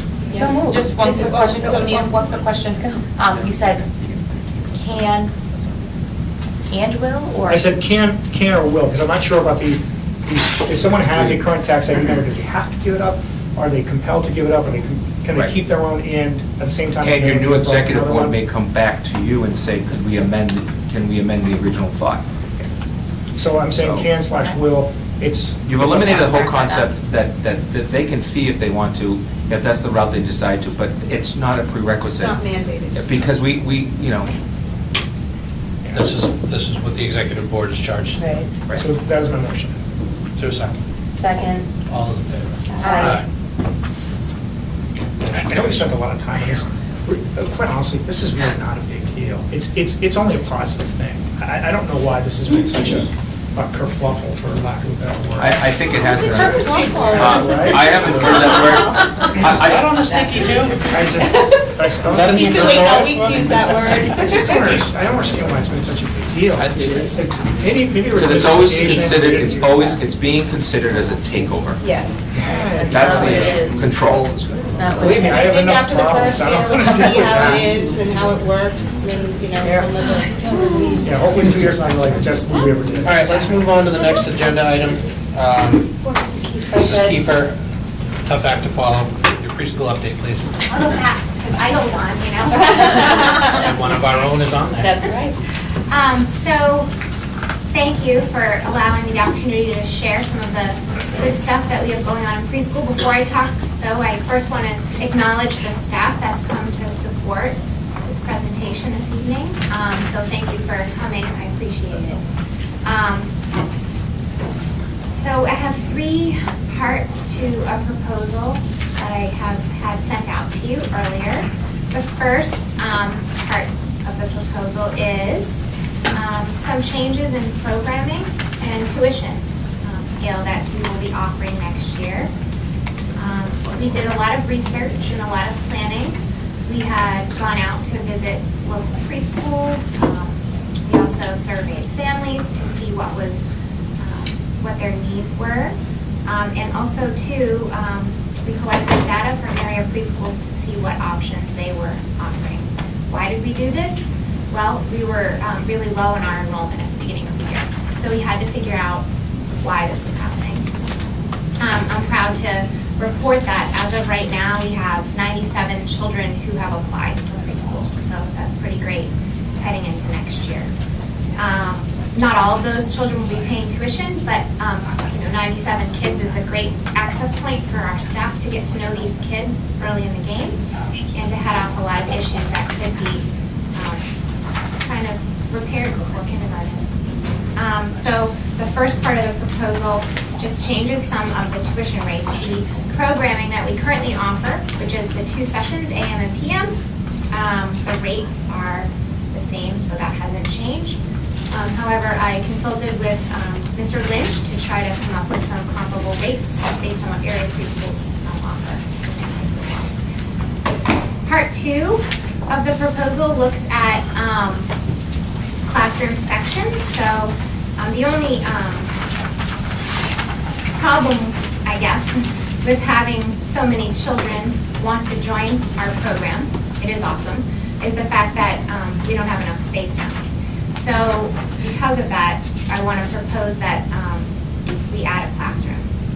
So that's the second proposal, and it's based on the projected enrollment. It kind of runs, the program, when you enroll children, runs parallel. So there are community peers, and those students pay tuition, and then the classroom is balanced by students with IEPs. And that, so it runs parallel to each other, so you have to consider it both ways. What is your ideal enrollment? Like, what is your ideal class size? So we don't ever want to enroll more than 15. We can enroll up to 20, but I've had a lot of conversations with some staff members and also with Ms. Sullivan, who's not here, but we agree that we don't really want to enroll more than 15 children. Because like this 23? So that's AM and PM. That's just the total caseload of the teacher. And also, if a child attends 3 days, there aren't 23 kids on one day. Right. So on a given day, there's never more than 15 children. Right now, our numbers are right around like 11 or 12 in each classroom. So, but it's probably going to get a little bit higher as the year goes on. So that's that. I had one more student added since I did this, so that was kind of fun. And the last part of the proposal is I've been approached by a lot of staff members this year, not a lot, a few, who have asked if it would be a possibility to send their child to the preschool. We didn't have any policy or anything in place that would allow that to happen. So I asked a couple of directors in other towns, and some towns just do it as a courtesy. But again, I talked a little bit with Mr. Lynch and Dr. Bayetta, and we kind of came up with some ideas about how this could potentially work. Again, it's just kind of a non-standard way to gain community peers for our program. If, in fact, the teachers are to screen a child and see that there are some things that maybe we want to take a closer look at, we would refer the child to their home district so that they could begin the child find process there in their home district. Well, it makes sense, especially with school choice that we already have. Yeah, so it wouldn't fall under that umbrella, Right. but But you get them into it. hopefully, right, that could be the case. So again, just a few different ways to try to grow our program and make it the best it can be. And this was, the teacher one was based on that you have the space available, obviously. Only if we have space. So if there is space, I would be able to say I have room on Monday, Thursday, and Friday, would you like it? Okay. And then we could add in that way, but only after our residents have had the opportunity to enroll. Do we have that classroom space at JCS right now? I'm sorry? Do you have that space that you were looking for? You said one more classroom. The So additional class? Mrs. Bolton and I have talked a lot about this, and yeah, we do have room to put that. It may take some shuffling, but it would be okay. Right now, we do have a few empty rooms that are used for storage. Two thoughts, both of them positive. This is yet another approach to try to do business a little differently as a way to introduce ourselves to a lot of community members as an option, right? It's not a school choice thing here. That's totally a different thing. We're not allowed to do school choice, although as Dinesh said, it could lead to that. Right, Kathleen did said it. But I also think that this has been a lot of change for our Project Early Now Little Lancers program, of which some of the staff are here. And you know what, through thick and thin and some disagreements and plenty of agreements, this is the next phase for us, right? Because what it does is it puts you in competition to what's happening in the real world of public preschool versus private preschool. And I think that this is an area where people are very forgetting, or not remembering, that my credentials for my support staff and my teachers are significantly higher than they're going to be anywhere else. I think that's really important to remember. The second part that goes with that is that they get the opportunity to not only see model students, but to also see students who might just be borderline in terms of needing supports or not, which long-term could have a very positive effect in terms of students needing services or not long-term. And I think the last part that goes with that that's important, at least to that staff, should be job security, because it pays for itself. It literally is paying for itself. And I think this program is going to grow, especially since we have some questions with enrollment in the earlier grades. This is an opportunity for us to welcome families in a positive way earlier on, at what we think is a cost-effective way for us to do it without burdening the budget and at the same time competitive on the actual monthly charge. Having had two students that attended and had Miss Polly there in the back, one of which is graduating in May, not to make you feel old or anything, but I couldn't have think said that. The program is fantastic, and I mean, the more we build it, I think I remember a lottery and jumping up and down when we got in, and I mean, it's always been a great program, and the bigger we can make it, I think the better it is for the town. How many students are there now in the preschool program? As of, I haven't done my March monthly enrollment, but I think we're up to like 85 right now. That's this 86, current yeah. preschool class? Right. Okay, so, Yeah. and then next year you're looking at 97, you said? Already, right? Yeah, So that that's 87 has grown from Right. 60-something at the beginning of the year. So we started the year very low, and it's slowly grown over the course of the year. We get Okay. referrals through the child planning process with early intervention and area preschools. Parents call us sometimes. They want us to take a peek at something going on with their child. And we also just have people who, maybe their daycare situation fell apart and they don't need a full day, or they just would like a half day, or a variety of things. Yeah. Two quick questions. One of them I Sure. already know the answer to. We don't provide transportation, right? So if a child's IEP requires it, then yes, we do, but typically no. That's okay. No. And my second question is, so when I look at the different options, are you noticing any trends in what the public is demanding from us? Are they looking for more of the? So yeah, we have them prioritize what their number one choice was, number two, and number three. And if we're able to add this classroom, I will be able to give all but 5 children their first choice. So And then what's the? It varies depending on what a family prefers, right? I could give you a closer breakdown if you really were interested. I could tell you exactly how many people requested what. I think what I'm really kind of curious about is I wonder if there's, so this is, the program is basically just finished. And I wonder if we can kind of project out, 3 to 5 years and say, hey, the 4 full days program is going to be really popular at some point. Once people start to get to know about it. I mean, honestly, it's not that well known yet. I think once people are like, hey, yeah, that program, Little Answers, that's been around for years. Right. I wonder if we're going to get, bigger enrollment in the longer ones. Particularly, it's fairly cost effective, right? I mean, it's not particularly expensive versus an all daycare. So Right. I'm just curious about that. So we want to avoid calling ourselves a daycare because we're a preschool, It's not. right? Yeah, it's not. No. Right. So we want to be careful No of that. No, it's okay. But I want to make sure that my staff hears me say that because it's very important that we want to avoid that. It's very two different. And my wife works at one too. So I know. So it's two different areas, but I think that it's tricky to project because we don't necessarily know. I think a lot of I would say in the last 2 weeks, I've gotten like 3 calls from people who are moving to Norton, right? So that's hard to project. They're young families, they have little kids, so that's tricky. We can only project based on kind of what happened this year. So the students who we currently have in our program have all re-enrolled with the exception of 1.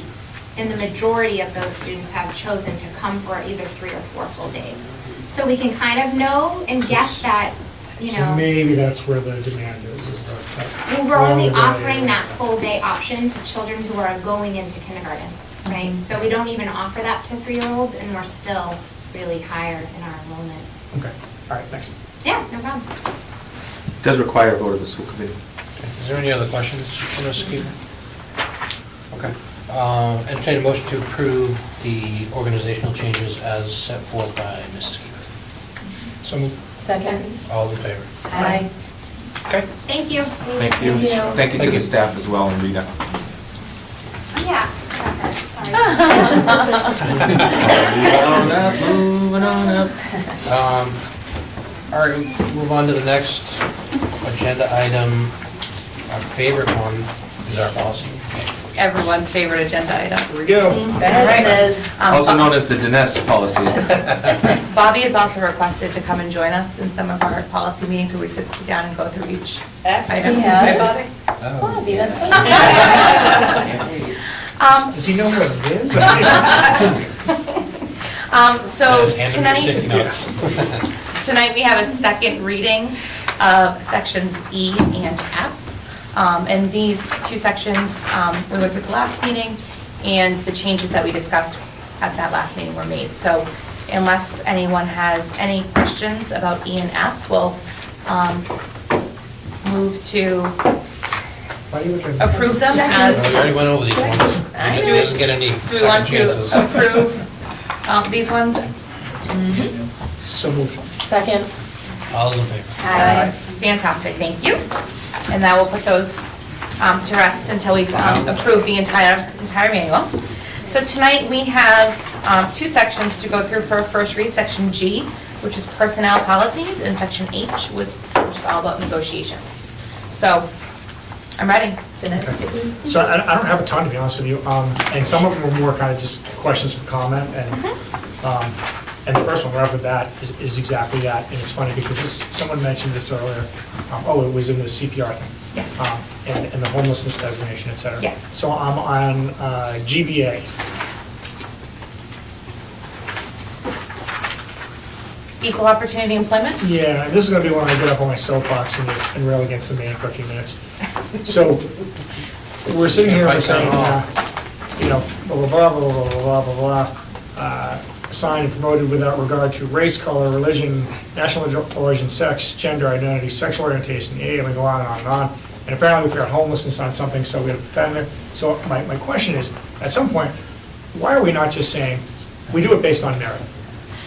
First, Period, stop, end of sentence. We do it based on merit, that's it. right, so number one, homelessness is not a protected category for But- adults, No, only no, for I'm students. saying that we constantly have to add something in. Right, because I the state, know. because the way the original state regulation is voted by the state legislature into these Yeah. set, and so I'll give you an example. I'm getting The tired of that. gender- We do it on merit, end of story, we don't discriminate. Can't- That's it. I mean, And that's what I wanted to reply when I was going through all of those many, many categories for our civil rights program review. But unfortunately, that's not the way the You know what I mean? federal law works. And again, I know I'm on a soapbox railing this again, I just don't get it. Just say, we don't discriminate, end of story. Like, it's, on anything, we don't discriminate no matter what, Well, other than merit. We are Other than doing merit. things the right way here in Norton, and I hope that most communities are, but I know that those safeguards are in place to protect those people that, Yeah, all right. not everyone is as wonderful as we are. So that was my, Soapbox tonight. So, we're not changing anything on GBA. No. Thank you. no, I just wanted to complain about it. Let's take on City Hall. Okay, so, section GBI. By the way, don't think I don't notice that the printing is getting smaller on these. I noticed I that. can see it That's fine. reprinting. I cannot see it It's fine. totally fine. When I was your age, I Hold probably on. could too. This is staff participation in political activities. So, and I guess if people want to take a second to read through this, my question is, this sort of reads, it reads to me specifically as if it's for the staff member themselves running for office versus just campaigning in general. And I'm not sure if that's by design or if our intent was to prohibit, them pressuring students to campaign for any potentially elected official. It reads one way to me, and I'm not sure what our intent is. I believe the intent is that, as a private individual, you are fully able to go out and campaign or support whatever cause you so choose. However, as a public employee and on school time using school resources, that is not allowed, regardless of what you're advocating for.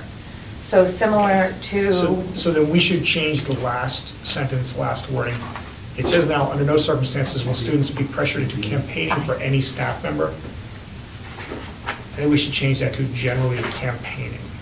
Because it reads as if you're saying you can't be compelled to go out and campaign for me. Or for anyone else that I may say, Yes, and it this doesn't is read how I that, believe. is what I'm saying. I think we should. Yeah, I think it's It's a just great more point. separating the teachers' beliefs than them putting their beliefs into the students. Like, because I could read this and say, we could have like a competition, like, name your favorite teacher, and all the students are gonna say, this is my favorite teacher. That's how I kind of read this, is Right. they can't even go out and say that. So I think. or they can't campaign You can't campaign. on the beliefs of what the For any teacher is. cause, and you I can't- think Supporting. there's a fine line between what students believe and what could be projected onto them by our staff. And I'm not saying that happens, and I don't have any instance, but I think that's the fine line. Because I mean, a fifth grade student, they're not gonna care who our local state rep is. But if you have someone on Dinez's soapbox saying, this is my guy, tell all your parents to vote for him, that's where I think we're in a gray area. So we'll take a look at that one and clarify. Thank you. Next is a question. GCA, professional staff positions. I guess I have a more general question on this.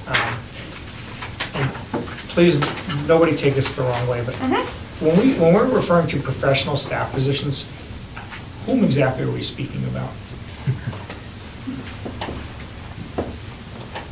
So in Great general, question. so in general, you have all staff under the word professional that are either A, within an association, that can be considered, or an individual contract. Okay, so that's all I need to know then. So the first, all professional staff positions in the school system will be created initially by the school committee. I don't know if that's true. So, under the statute, if we create another position, the school committee is the maker of that line item because you authorized me to expend the funds for that position. So you get to vote yea or nay in that position. So because we say, yeah, we're But is gonna that- approve the new Director. clock-making class, Yeah. and we're hiring a clock-making teacher now, then that's, you're saying that we initially are Because approving he that comes to position? us and says, I think we need this, and then we say, vote on it, or we will. So- But we don't I'm- have to, though. You don't have to. That's I mean, not it's- the law. We don't have to say, yeah, we approve that. You can just do that. I can, however, the standards of positions that are utilizing funds should require a vote of the school committee, because you're authorizing me to be able to create that position. But that could be something You can, like- for example, you can put parameters on a non-union job, you can put parameters on the job description and how much you're willing to pay. You know how. I know how you feel I'm about not it. a big fan of taking what is your responsibility Right. and making it our responsibility for Right. policy. I don't love doing that. And honestly, an initial position like that, you create it. We may the next year say, we're not going to fund that position, Right. but we're not the initial creators of it. I don't know that I agree with that wording. Okay. But I think we would vote to put our, we had talked earlier in the year about adding ASL to the middle school, because that was, so we wouldn't approve your ASL teacher, but we would approve you to use the funds, and I think But that's he's, where. but he's under no It's the compulsion position. though to do that. He can take funds from somewhere else and move them over to pay for that teacher. Right. So the wording of this reads like, oh yeah, nobody can do it with us. He can do it with us. So there's two ways to look at this, right? This is kind of like, if you want, a strong mayor, weak mayor form of government. It's the same thing here. So you've got a school committee, you have some school committees who absolutely from A to Z, from the job description to the posting of the job, regardless if it's a union job or a regular or non-union job, they want that authority. You have other school committees, which has been your history with me and prior to me, where you authorize the superintendent, as long as the bottom number that you voted does not change, that I have the authority to make that change. That's been the way this school committee for years has been run. So if the budget is 28 million, I can't spend 28 million and 1 penny because I'm paying that 1 penny more, or whatever. You've always had that strong superintendent model where you say, listen, we hire the superintendent and his team, and his teachers even, to make decisions about the needed positions or so on and so forth, but the bottom number is the bottom number. Yeah. So. We'll come back to that. My thought is it shouldn't be school committee. Okay, so GCF. All right, so GCF, the second sentence, sorry. The selection process will be based upon awareness to candidates who will devote themselves. I don't know what that means. Say that again, where is The it? second sentence, the selection process will be based upon awareness to candidates who will devote themselves to the education and welfare of the children attending the schools. I don't know what that means. That's not a sentence. Motion to strike? You can just strike it. It's a little fluffy. Thou shalt. It's I theoretical. think we're going for, you think should be the best candidate. How about just get rid of awareness? Yeah. You're hired, do your job. The selection process will be based upon candidates who will devote themselves to the educational welfare of the children. Perfect. That Perfect. works for Okay. me. Kathleen, you're getting Way to good go, at this. Kathleen. Boo-boo. Stern one, Devas. Okay, so Mentioned idle, I'm just trying. the following guidelines, about halfway down. Number 1, Yep. that should just say merit. You should have said what? Just say merit. You can't just say that. Understood, though. So number 2, and I'm going to get my soapbox again, and people are going to be pissed at me, but number 2, quality of instruction is enhanced by staff with a wide variation of background, educational preparation, and previous experience. Why? Why is that so? I don't understand your question. My question is, why is that so? Well, I think this is establishing that those are the 3 areas that we look at when we're hiring someone. So you're making a statement that somebody being, just because they're related to somebody, these are the qualities that we want. We want somebody who has experience, previous experience is important. We want somebody who has been properly trained, and we want somebody who has a variation in background. This also helps us with trying to diversify our staff. And I would argue, I would counter-argue that I want the best available person for the job. Based on I those three agree. things. No, best available person for the job, that's it. Merit, best We'll check that one for you as well. All right, I mean, you gotta print these things bigger, by the way, guys. Oh, Use your glasses, Mrs. Salas. You just went the other day. Can we hold on my purple one? You want No, I do not. Want to try mine? All right. Red and orange. Need me to read it for you? Okay, that's what it is, yeah, so the representative screening committee, do we always do that? Because it's, as I read this at work, I remember thinking, this reads as if every hiring, we have a representative screening committee. Well, we usually have well, it depends on the position, but I would say we do through the principal's office and Yep. sometimes a team of teachers that look at all the resumes before they bring somebody in to be interviewed. All right, so. More so you for guys- those positions than, and maybe administrators' positions than other positions. But, you know, we try to have a couple of different eyes on it. Is it a formal screening committee? You know. As long as there is one, that's all Yeah, I need to know. I think that we, lately, especially with our hires, we've had more participation in that process. That's all I got for that one. That's quick. Okay, section H is much smaller, goes to negotiations. Goals? I made it even smaller than that. Yeah, printed much larger. It was very, it became very tiny because a lot of the sections were actually contract-based, not necessarily You know what? policy. And this one, my changes are super minor in this one. Go ahead. Okay, HC. Yep. HC, number 4, the school committee and the administration of the school district will refrain from engaging in the, quote, employer practices specifically prohibited by state law. What is that? Anything that goes The against 1, 2, 3, employer 5. practices.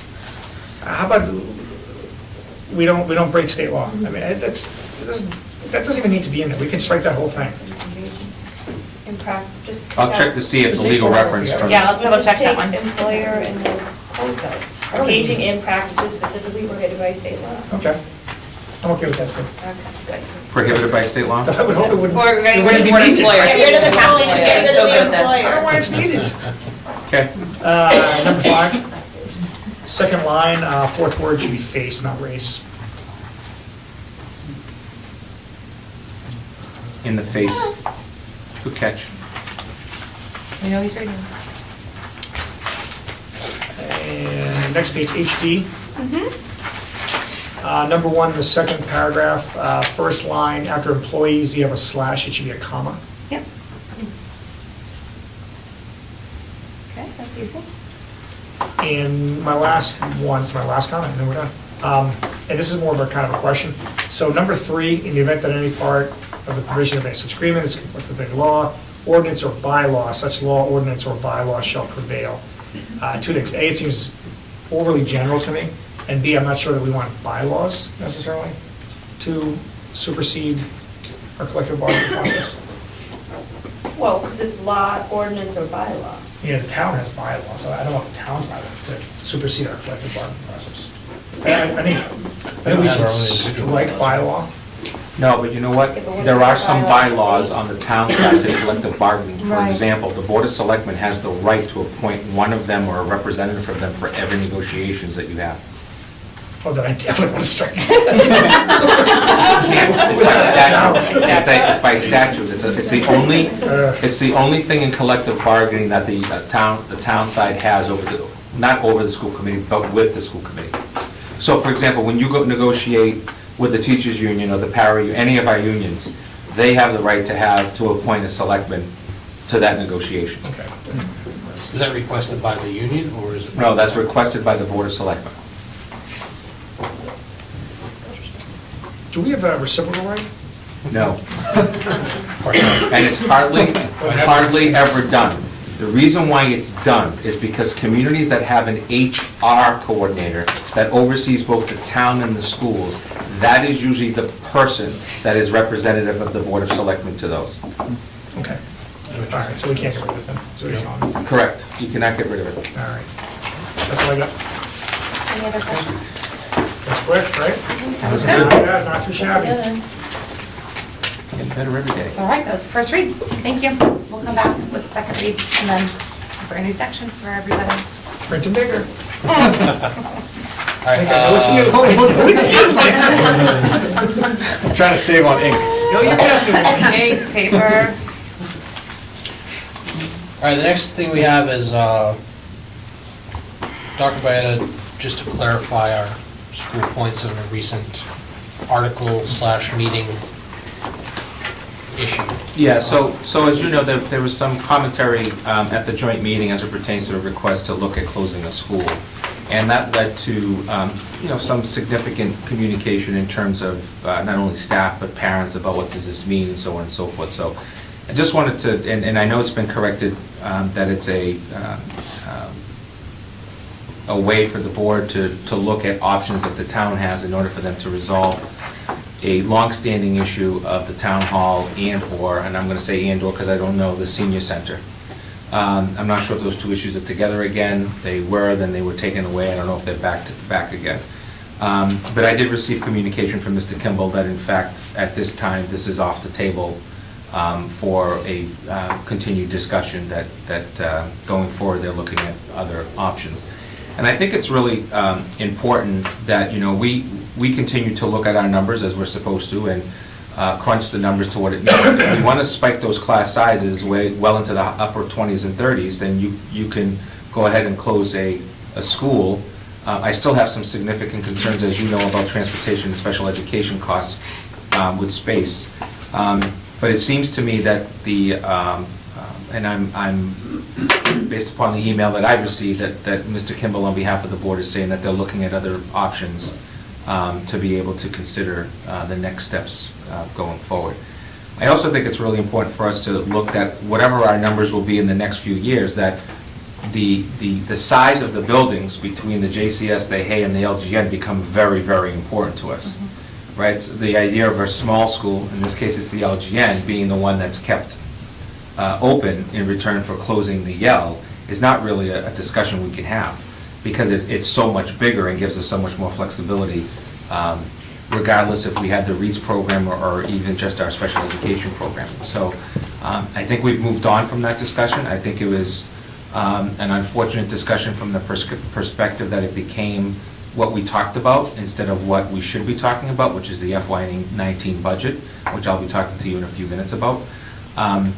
But then the other important part is that it caused a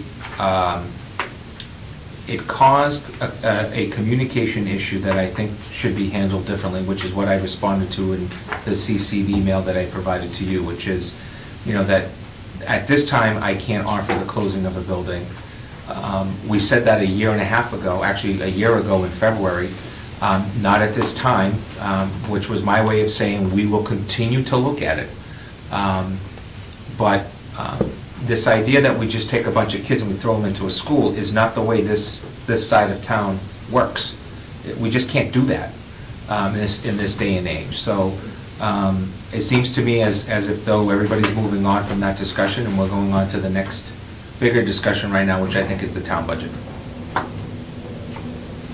Questions, comments? I do want to highlight one thing, because you're leaving out, I think, a fairly important part of this conversation. So, to be clear, Mr. Kimball didn't just say, well, we're going to look at other options because he wanted to. But we reminded him and highlighted that we had done, not just myself, but a number of residents of the town, I believe Carol, who were part of it, had done a fairly exhaustive study of the potential of closing a school just about a year ago. And the results of that study were it does not work. So we reminded him, we resent it to them, they took a look at it, and at that point they said, okay, we got it now.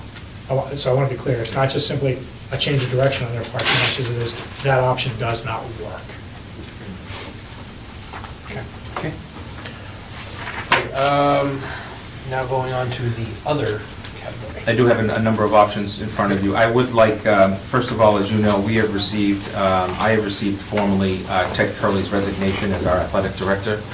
I know that Ted's left for the night, but congratulations to Ted, and we'll recognize him before the end of the year for his 11 years of service to the district, and the last 5 of where I named him athletic director 5 years ago.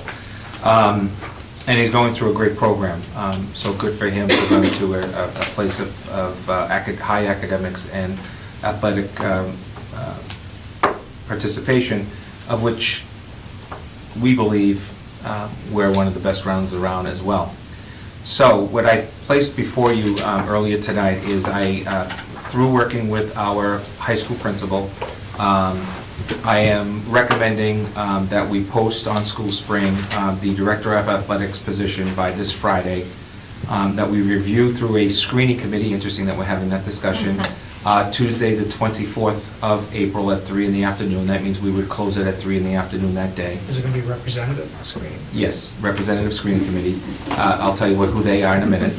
Interview of candidates by the search committee, which will be made up of another group of folks with one person carrying over, on April 30th and May 1st. I've given them a time slot of 4:30 to 8:30, so those folks would have to be available that day, or tweak the day or two if we need to. This is a calendar. Recommendation of at least 3 finalists to my office around May 2nd.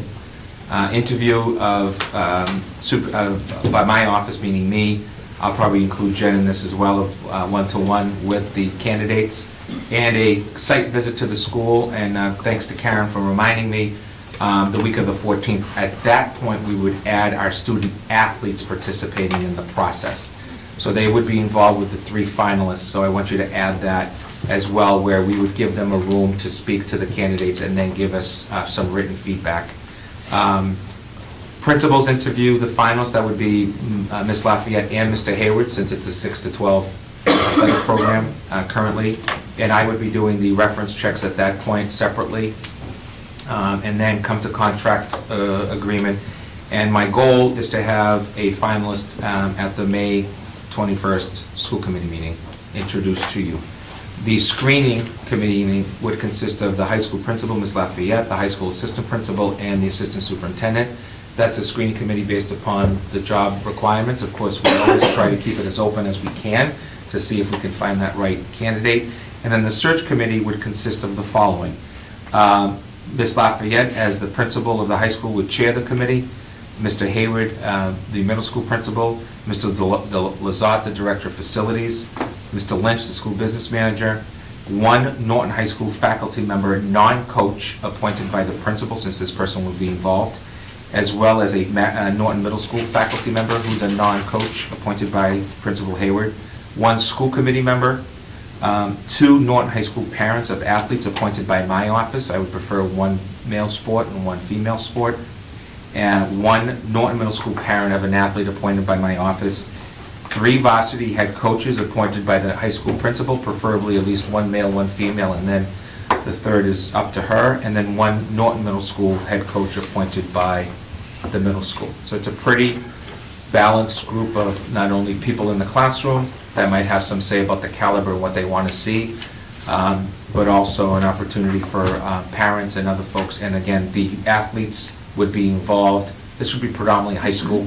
Athletes would be involved as part of the finalist interviews. We'd probably set up a room for them to meet with the candidates, ask their own questions, give us feedback on who they liked, and so on and so forth. If you didn't see my tweet this weekend, I tweeted out, please stop calling, please stop emailing. We haven't even posted the position. That was just because we were starting to get, Friday, we were starting to get phone calls and emails, suggestive candidates, resumes are coming in.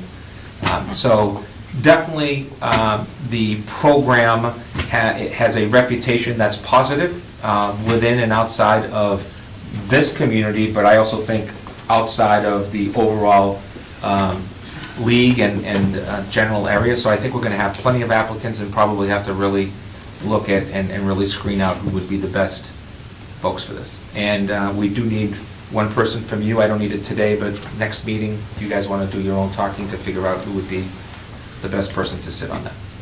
Okay? Do we need to vote on this process?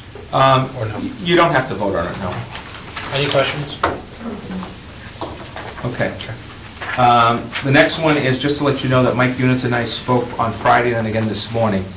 There is a special town meeting April 11th Our article for the special education FY18 issue is being moved to a new special town meeting, another one that's going to happen within the annual on May 14th. So May 14th now is an annual, and within it, it has a special.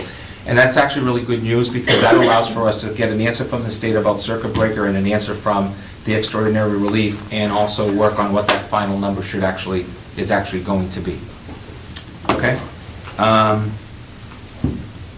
Just to let you know, we don't have the charge, but the town is going to have a new charge to Bristol Aggie for a $100 million project, of which the town manager and myself have had no communication with whatsoever. I don't anticipate that I would get communicated with, except I do think it's a courtesy between superintendents. If something impacted Bristol Aggie or Southeastern or another school that is a public school that we do business with, I would, at minimum, reach out with a letter or communication. That hasn't happened, and I think it's unfortunate. That's a $70,000 a year charge on top of tuition that the budget, town budget's going to have to absorb. Here's the part: we don't know when it starts. We don't know if it's an FY19, 20, or 21.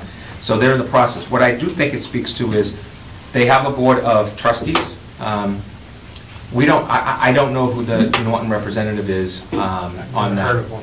And I don't even know if you have the right to one. So that's one of the things I'm doing right now, is I'm trying to figure out with Mike, how does that work? You know, literally, except for a posting that said that this was going to happen at Town Hall, there's been no communication, including recently, Mike has reached out and he's not being returned phone calls. So I think it's an unfortunate process. I know that we have students who go there. I'm okay with that. I think we can't do what Bristol Aggie does, but I do think that the scrutiny we go through versus what other schools are going through, it is what it is. So I'm just informing the committee that there's a potential $70,000 impact somewhere. Excuse me. I'd like to pass out a memo to you that I wrote.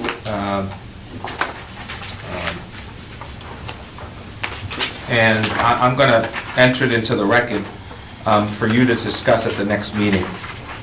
So I want to be very careful, because I do have staff here, and this will start to spread really quickly. But in an effort to keep all of our options on the table, and based upon a 2.8% budget increase, I held a meeting with the cabinet, the central office, on the 22nd of this month, and we discussed the following items, and I want to bring these to your attention, and I want to know what kind of a road you want to take. I want to be very, very clear. These are for consideration only, okay? In no specific order. We're going to provide the Finance Committee with information they requested from the meeting the other day, because I think it's good to send it back to them. And I've asked Mike today, he was going to ask FinCom if they wanted me to come back on Wednesday of this week. I've already cleared my calendar to go back to discuss any of these items that they questioned us about. We will get it to them tomorrow. A couple of big ones. There's a C on number 2 that's missing, but I'm going to put on the table for the first time in my history with some of these departments, the privatization of food services, the privatization of in-district special education transportation, and the privatization of nighttime custodians.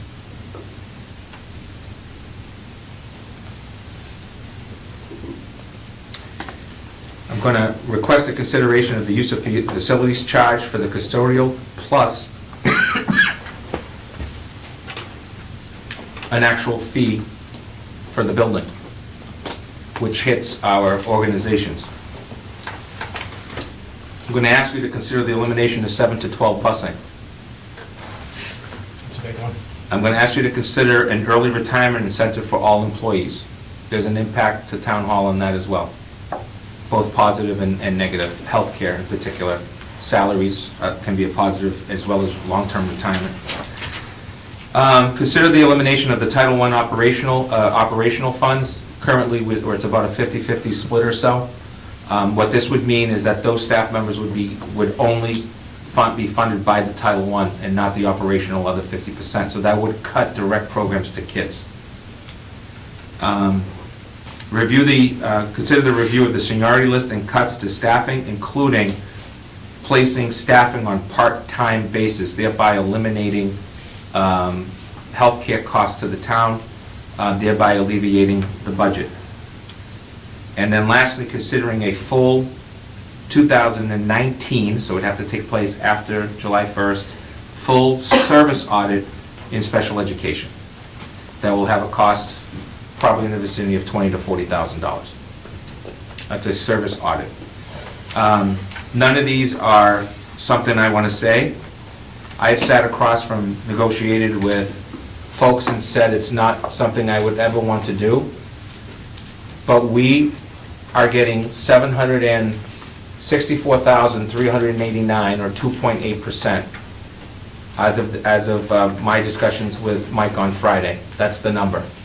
What's the number again? It's $764,389, 2.8%. If that number is true, we are short from your voted budget of $2,181,994 from your voted budget. The shortest number again, 2 million. 181,994. Without looking at these privatization issues, without looking at no busing, I can get the budget under $1 million via some significant cuts in other line items and the full utilization of $500,000 of school choice. Offsetting things such as we're getting some positive news from the grants. Looks like the grants are going to be level funded instead of the cuts that we thought of. So that helps to offset some costs. And then taking some real understanding with the Finance Committee about things like supplies and going back in the fall. But that's where we're at. So if you're looking at, let's say, the number I had earlier today was just under $700,000. So when you say you can get the budget under $1 million, you're saying you can get us under Of the deficit? the deficit under $1 million? Is that Correct. what you're saying? Okay. So I can take the $2.1 million deficit and bring it down to just under $700,000 with taking for granted some things that you may not want to do. So this is just for Yeah, no, general I discussion, just right? wasn't clear on what you were. So, you know, announcing it to 10 people, 12, 20 people, 30 people is not where I am right now. I will tell you that our staff are already worried. Just today, I had staff members as I was walking a couple of the buildings who are, they're worried. They're worried about, you know, paying their bills. They're worried about, you know, their mortgages. They're worried about, I really like it here. You know, I came here. I chose to come here. You chose us. You chose me. So that's where we're at. I can tell you, 9 years as a superintendent, biggest cut I'm ever going to make to a budget. Biggest. Never had to cut this amount. And even if you take some situations where if we get lucky, you can make that number closer to maybe 500,000, you're still gambling some money in there that we need to have some discussions with the town about. And if we're going into a special looking to offset in any way, shape, or form our FY18 budget, I'm not sure that there's going to be any love from anybody at town meeting to move monies from other accounts, not departments, accounts, for the purposes of not having double-digit layoffs. These will come to fruition, because there's no, I know for a fact right now that unless somebody comes in with a gift of money, I don't know how we're going to get this under that $665,000. And again, that's with a lot of chances that we're taking. So the one thing that isn't listed here are fees. Yeah, I have not put fees on the table after increasing them the last couple of years. We know we had plenty of people who did not vote for the override. Yeah, again, And here we are sitting here in such a deficit, concerned about losing teachers. That's really very concerning. Sure. And I think we've worked really hard to talk about class size, social emotional learning, you know, sort of we have really good outcomes in our graduating class. We have a lot going on, and here we are again, saying the same thing. And I don't exactly know what the right answer is, but I can tell you that if it means losing a teacher, that I would rather look at other options. Sure. And we want to go, I want to be very clear, this is administrators, teachers, paraprofessionals, custodians, bus services, food services, Administrative assistants, everybody is on the line in terms of getting down to areas of bare minimum. And then we have areas of requirement. There are controversial areas, taking full-time teaching positions and switching them into part-time, or paraprofessionals, or administrators, or secretaries, so that you can offset the cost on the other side, is a pretty significant change, and we will lose those people, rightfully so, to other jobs after they've been with us for X number of years, working full-time either the last year or the last 10 years. So I would just ask if we could look at other We will- options we than will look at that reducing too. staff, whether it's our, whether it's our paraprofessionals or our teachers. I mean, I think that bottom line is, we already know we're at a bare minimum anyways. So I would just like to maybe consider, I don't know what to consider. Well, I you don't can know. put fees back I on the don't- table, we can put those on the table. Do we put fees back on the table? Do we, go back to the conversation, pay to play? Do we raise bus fees? Do we, I guess I'm just at a loss to think about what the options are. That certainly isn't my skill set necessarily, but what I do know is my skill set is social emotional learning and caring for our children. So if we lose the people who are caring for them, that's a huge Yeah. loss. So one of the things that we've done internally when we look at, and I'm glad you brought it up, Carolyn, is we currently are not looking to cut guidance, adjustment counselors, psychology, team chair people, and special education where we can't cut it.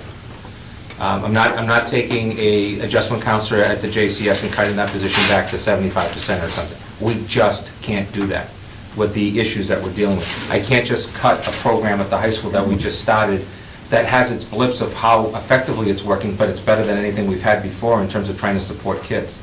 So that's the concern, because then you are looking at support staff and class size issues. In another separate memo internally, we're looking at issues as this building moving more to a junior high model than a middle school model, where you're cutting, teachers that have an impact in the regular day. At the high school, you're looking at 6 to 12 academic coordinators and team leaders gone. You're looking at one administrative full-time position gone. And good luck to us on that. We're looking at, the privatization issue potentially causes some bumping rights in other unions or associations. So this is complicated, and that's the reason why I'm kind of holding back about, I have asked Terry, my administrative assistant, to schedule a volunteer meeting at every building after school hours, beginning the week we get back from April vacation, where I hope by then I have a little bit more concrete information about cuts and where they are. I don't see this number growing, but it wouldn't shock me if there was a way that we could grow this money. I mean, this is where we are today. And there's a lot of things that I put into getting to this number that I'm not sure I even have 3 votes, never mind 5 votes of the school committee to do. So I want to kind of walk us back to the ledge a little bit. I'm certainly not taking these numbers lightly, but in the 10 years, I don't know how long I've been doing this, to be honest, at this point. And Joe, I think I've shared this with you before. First number is the worst number. It always is. So while it's not an encouraging number, my advice would be, let's wait and see what the numbers actually look like before we start panic, particularly with the staff. This is a long process. It's not a Mike Unit says here's the number and that's what it is. First of all, by law, that's not how we get our budget. It gets voted on at town meeting. So quite frankly, with all due respect to Mike, he doesn't determine what our number is. The town does. So, I want everybody to kind of take a moment, pause, deep breath. Yeah, some of these are actually, frankly, all of these are bad options, and they're scary options, but we're not there yet. And let's all... Well, we have a couple of contracts where notification of days are become important no later than May 1st, because there's 60-day requirements in contracts about any such things as privatization and all that stuff. But I want to be really clear. When we're talking about those items, that's because I'm making the decision of cutting X number of teachers or required paraprofessionals in return for other support staff. And if I'm already on the record saying that I have no flavor to come to this board and say I'm cutting my social emotional staff support folks, I just have no flavor for that. Because with increased class sizes are going to mean an increase in special education. It's just what happens. So, you know, my goal is to make sure that the staff knows that we're crunching every number, looking under everything. My biggest concern about things like pay-to-play and fees is we can't hurt our overall enrollment for the following year, because all we're doing is passing the buck to next year. Enrollment decline is our worst enemy, because bodies mean state funding, regardless of how it works, in terms of the different scenarios. So I do think it's important in terms of the staff to know that, you know, we want to make sure that they're here. I've never sent forward a budget unless I see a huge issue with declining enrollment somewhere where I'm cutting staff on day one. We have one announced retirement, that's all, in all unions, all personnel. Link has been working on an early retirement package to look at to see if that brings any flavor for 2 or 3 people even, which potentially saves another job. But those are very private decisions, right? To know when you're going to go, regardless if you've been here for 50 years or for 5 years. Those are very personal decisions. And my job is to simply, I guess, put an incentive out there, but then say, listen, it's on you now to make that decision, not on me. Whatever you decide to do that's best for you and your family, you go ahead and do it.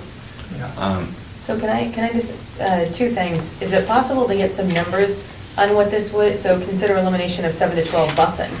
What does that get us back? So if there were some numbers attached to some of these Sure. things, I think that would be helpful. That's gonna be a Yeah. big number. Right, Yeah. I think that would be helpful to know what are we looking at. I mean, that's one way to reduce bus fees for families. They didn't want it for free last year, so it's no Okay, longer an fees there. option. Saves parents $350, you know? I mean, I'd like to see some numbers for that. And I would also just like to point out that the Finance Committee will start discussing the budget this Wednesday. Right. So if people are concerned about a $2.2 million deficit in the school budget, I hope to see you Wednesday at the FinCom meeting. Well said. Our plan tonight was, some of these things take some time and effort to go through and crunch numbers. Busing will probably be the one that doesn't take as much effort, if you will, even though I know it's going to take some effort. But remember that financially, this all works through one office with one person. So I've got to shift some folks around to support Link in running some reasonable numbers. Some of this also requires that we get some information from Town Hall in terms of, you know, what does an early retirement incentive look like on their side, even though normally I would say it's not my issue. It is my issue here, because what I'm trying to do is open up available funding. So I can save an $80,000 salary and save 1.5 teaching positions, let's say, but what does that mean to the town side? Does that mean a $35,000 increase, because now I got 2 new people coming in with a family plan at $17,000 for healthcare while I had to retire that costs 0, or cost half of that? So there's a little play that has to go with this. And, you know, as Mr. DeLuca said at the meeting the other day, very clearly, there is no funding. Well, you know, if you do the math, a 2.8% increase to last year's override past budget for the school department means we're not talking about this. We're not growing by leaps and bounds either. I'm not coming to you with, let's have 50 new positions. But just keep that in mind, what that would mean to us in terms of the budget process. So, and I agree with you, Dinesh, but I do think that, I do think as we're coming on, you know, May 14th, we're 2 months away, a little less than 2 months away, that this is the opportunity for us to also either stop pushing for where these funds are going to come from, Absolutely. or I get it. I mean, this is, the FinCom asked you for this, and I get that. Right. But the thing is, I don't want to start a mass panic that, you know, these are things you put out there as potentially could be done. It's not an all-inclusive list. It's not a, hey, everything on here gets done. If this doesn't, I mean, we're not going to cut busing and teachers and everything. And again, let's let it play out a little bit longer before we, I quite frankly, and I think I might have said this at the FinCom meeting the other night, it's hard to sit here and say, here's what we'll do, when you don't know what the number is. You give me a theoretical number, I don't know. I mean, I don't know what I'm going to do. It's also hard to say, we were asked at that FinCom meeting, what's your plan? What are you going to do? It doesn't really matter what we say. We've said before we're going to lay off teachers. We've come up with another way, whatever way it was, to not do that, at all costs to not do that. And then guess what happens? It gets thrown in our face. You didn't say what you were going to do. So why would I tell you my plan? I don't think I have to tell you, FinCom, my plan. That's our job to do. That's just how I feel. I agree. Can I ask a question? Yes. Hi. So we just voted to hire a new teacher and a new paraprofessional, but now we're talking about laying one off. Are we talking about hiring or repositioning teachers? I can't take that. So you're hiring potentially staff in preschool that's being paid for by fees, which can only be allocated for those positions. But would we use somebody that you might have to do? It depends on where the cuts are. Yeah, we're not going to post for a preschool teacher and a paraprofessional, for example, until we actually No, I know, go but through that process. would it be offered instead of hiring outside, because now we're laying off people? Oh, sure, yeah. So the bumping protocol may be that if a licensed teacher or a appropriate paraprofessional was being bumped from X, then they would shift into that, which still potentially, saves a person from receiving a layoff notice. And typically what happens, and as you probably know from the past, and I'll defer, you may not, is sometimes we have to start around that May time period after town meeting with a larger number until we can figure out how many bodies and kids we really have in different areas. Our safest people are going to be direct service specialist areas, social emotional, as I've said earlier, and by direct I mean OT, PT, speech, those type of positions, because they're very earmarked. But then there's some play with that, right? We already have some folks that are point this or point that could play more into. I just think I'm interested to see how people want to resolve the issue. I really am. Besides saying what I will hear, which is just cut administrators, which is going to be interesting how we do that. I'm not going to run the JCS with almost 500 students next year and 100 staff with one building principal. It's not going to happen. And people who think that we're going to do that really aren't about a safe building. They'll talk, they always do. As you combine the two of us, that's not going to happen. So it's just not going to happen. I'm not becoming your business manager. Because I don't think in a $36 million budget, with all of the requirements, that's a good idea. But we'll have plenty of that's going to come around. I just say people just saw you voted to add a new classroom with a new teacher, and then you're just talking about cutting all these people, just so there's clarification. Yeah, the clarification is that bumping rights will always supersede some of that. The most important part of that discussion is that that program is being extended based on more money coming in because we have more bodies coming in. Like I said, I think at the presentation, there's more job security in that program than there might be anywhere else in the district right now. It might mean different people because different people have different seniority rights within licenses for the staff or for the paraprofessionals. But that's not any different than other years. And our goal is to not even discuss it, but I don't think at this time that it's something that we can't. All right, anything else? Can I say about the early retirement? From MTRS and Bristol County perspective, we need to make a decision whether we want to offer that or not sooner than later. They need a time frame to process paperwork that comes in. So that's just something that we need to decide. We can't really wait weeks, months to do that. Do you have a preliminary thought on it? Because if memory serves me, we've looked at this in the past, and it's really not a lot. Yeah, I've talked to probably 10 to 15 districts. Some have it in their contracts. Some have just offered it randomly when they're looking at budget cuts. Actually, I think we did this in the past, now that I think of it.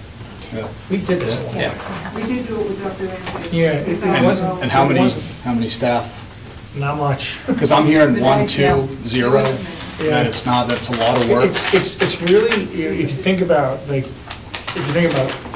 all the different prerequisites that go around it, you really are talking about a real specific number of people. Right? Yeah, right. Who are eligible. Yeah, exactly. Right. Like it's, most people, probably 95, 99% of staff. It's the person who's making it, at a teacher level, it's the person who's saying, does that X number differentiate staying around for another year for the rest of my life? Yeah. That's what it comes down to. So if I'm out at 55,000 and if I stay one more year, it's going to be 58,000, somebody might say, you know what, I'm going to go do something else. Now, otherwise, it doesn't work. Yeah, I don't think that, and I actually remember being a big proponent of it back then, and when the numbers came out, I was like, it probably wasn't. The numbers have to be, well, today's salaries are, I mean, we're not grossly overpaying anybody in this district, or even competitively in some areas, but the fact is, the numbers have grown since the last time you've done, where it could be a little bit more meaningful, depending if that, now, I don't want to throw out a number because I don't know the number, but, you know, is it 5,000 versus, you said 3,000 a few years ago? Yeah. I mean, 3,000 today wouldn't be worth it to anybody. I mean, our shortage is essentially $2.2 million. One teacher. I'm not reporting Yeah. 20,000 here or there, but I'm saying if it's going to take you, you know, I mean, I'll do it if you 200 want. man-hours to do this, Yeah. and potentially nobody even applies for it, I'm not sure it's worth it, to be honest with you. Is there a way to poll the staff to see if, based on what the qualifications are, if... I think we have to have a general sense of our highest salaries, which right now would be teachers first, and then walk down the line from that. You'd have to have a specific proposal too. Correct. Because they're not going to just say, well, theoretically I would. It has to be. To it's a Link's numbers point, game. It really remember is. that the turnaround time with the retirement board is 3-4 months. Yeah. So if you're asking somebody to drop gone June 30th, you know, you're talking about, you know, let's say May, June, July, they're going into the summer with, you know, having to have something set aside because they may not see their first paycheck until the end of August. This is probably a conversation for another time anyways. Yeah, yep. Anything else? I just wanted to say, the reason why I brought this up is we're trying to not leave anything under the rug that we can't think of.